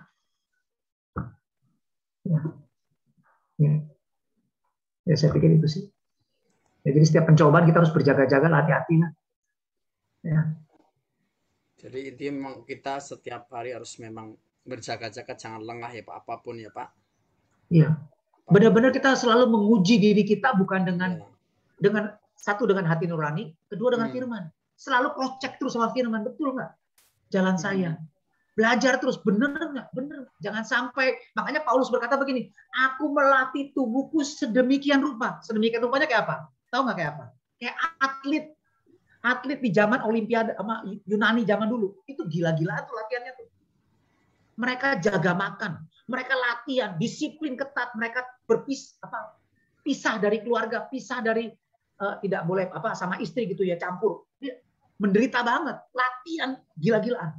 Supaya apa? Supaya dapat piala, supaya dapat penghargaan. Mereka bangga kalau mereka juara Olimpiade. Maksudnya juara Olimpiade pada zaman itu ya. Nah, seperti itu loh aku. Jadi bukan latihan olahraga biasa. Oh, tiap pagi olahraga, bangun pagi disiplin. Itu aja perlu disiplin kan? Enggak, aku latihan seperti atlet profesional. Aku melatih diriku sedemikian rupa supaya apa? Bukan supaya dapat nanti mahkota gede, supaya jangan sampai aku yang memberitakan, aku yang ditolak. Dia tuh hati-hati banget Paulus itu. Jaga. Nah, kita harus punya hati yang seperti itu. Justru yang pede-pede itu yang bahaya. Makanya saya pikir gini ya. Saya jadi pikir begini nih. Jaminan keselamatan itu jangan terlalu over. Diajarin. Kepada orang-orang yang belum tentu sudah selamat. Tanggung jawab loh. Boleh ajarin, tapi jangan terlalu over meyakinkan. Oh tenang pasti selamat, belum tentu. Tetapi orang yang ada dalam Tuhan, dia nggak usah diyakinin. Dia yakin memang dia pasti selamat. Ada conviction, ada keyakinan di dalam dia, ada suara hati meneguhkan dan Roh Kudus juga ini ya meneguhkan dia. Tapi bukan berarti kita langsung over pede tenang apapun juga waduh ya apa pede bang, enggak, kita justru berjaga-jaga hati-hati tapi kita yakin. Ya, saya ditanya balik tuh sama anak yang umur 24 tahun itu. Waktu saya tanya dia, jadi saya tahu dari waktu dia belakangan ya setelah pertemuan Komsel, Zoom gitu, baru saya tanya sama dia. Baru dia ngomong cerita. Dia kenapa begitu? Karena dia ada dosa yang terus-menerus. Nah, sebelumnya saya tembak dia. Karena saya lihat kok Sekarang kok dia kayaknya suam-suam gitu ya, bukan suam-suam gimana? Artinya dulu tadinya semangat gitu ya ini, tapi sekarang kok kayaknya biasa gitu. Terus saya tanya dia langsung, hari ini kalau kamu meninggal kamu kemana? Saya tanya dia langsung, jawab. Dia agak ya kasih selamat lah. Yakin kamu? Terus dia tanya saya balik, kalau bapak selamat nggak? Dia tanya saya balik. ya pasti selamat saya bilang saya. Ya karena ada kesaksian batin, ya kan?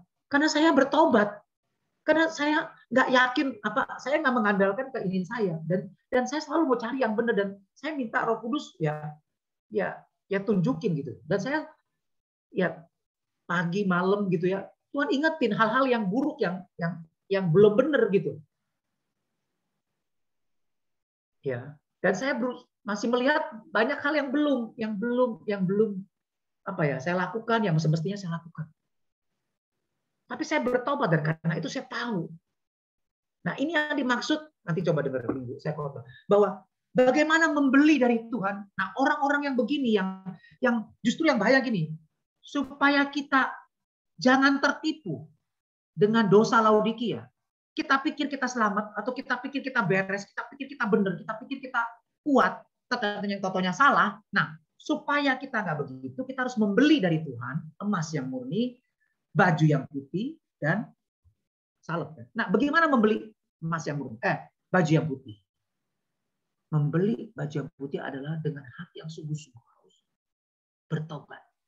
Nggak semua orang yang mengaku dosa kepada Tuhan itu diberes. Ada orang yang ngaku dosa, ya udah. Itu bukan ngaku dosa, itu nggak beres. Tapi kata mencuci jubahnya sampai bersih, itu ya orang yang lolos, orang yang memakai jubah putih itu siapa? Orang yang mencuci jubahnya hingga putih dengan darah anak domba. Mencuci sampai bersih, Pak. Itu kata kerja yang present continuous tense. Jadi kita harus seperti itu. Baik. Oke. Baik Pak David, waduh luar biasa untuk penjabaran firman-Nya. Ya, jadi kita mau ya senantiasa menguji diri kita ya. Jangan sampai kita merasa benar tapi sesungguhnya ada hal-hal yang juga perlu kita bertobat ya. Jadi terima kasih bahwa padang gurun membawa kita semakin mengenal Tuhan, semakin juga kita memiliki kasih yang walaupun ya. Terima kasih Pak David buat sharingnya. Ada pesan terakhir Pak David mungkin buat kita ini? Ya, ingat ya, berjalan bersama dengan Roh Kudus itu nggak selalu kita merasakan kehadiran Roh Kudus. Tapi yakin deh, kalau kita sudah menerima Yesus sebagai Tuhan dan Juru Selamat kita dan kita lihat dan kita yakin kita sudah lahir baru, maka Roh Kudus nggak akan pernah tinggalin kita, kecuali kalau kita menghujat Roh Kudus. Nah, selama kita nggak menghujat Roh Kudus nggak pernah tinggalin kita. Dan dia berjalan bersama dengan kita. Nah, karena itu kita harus mengerti kebenaran firman Tuhan. Sehingga kita tidak merasa sendirian. Kita tidak menjadi kecewa dan lemah. Ya, saya pikir itu aja. Oke, baik Pak David. Terima kasih banyak buat sharingnya. Oke, Bapak Ibu. Kita akhiri pengajaran dari Pak David. Ya, sampai di sini, sampai ketemu besok ya. Besok pagi kita kembali di Mesbah Pagi. Terima kasih Pak David. Tuhan berkati. Terima kasih sama-sama. Tuhan berkati.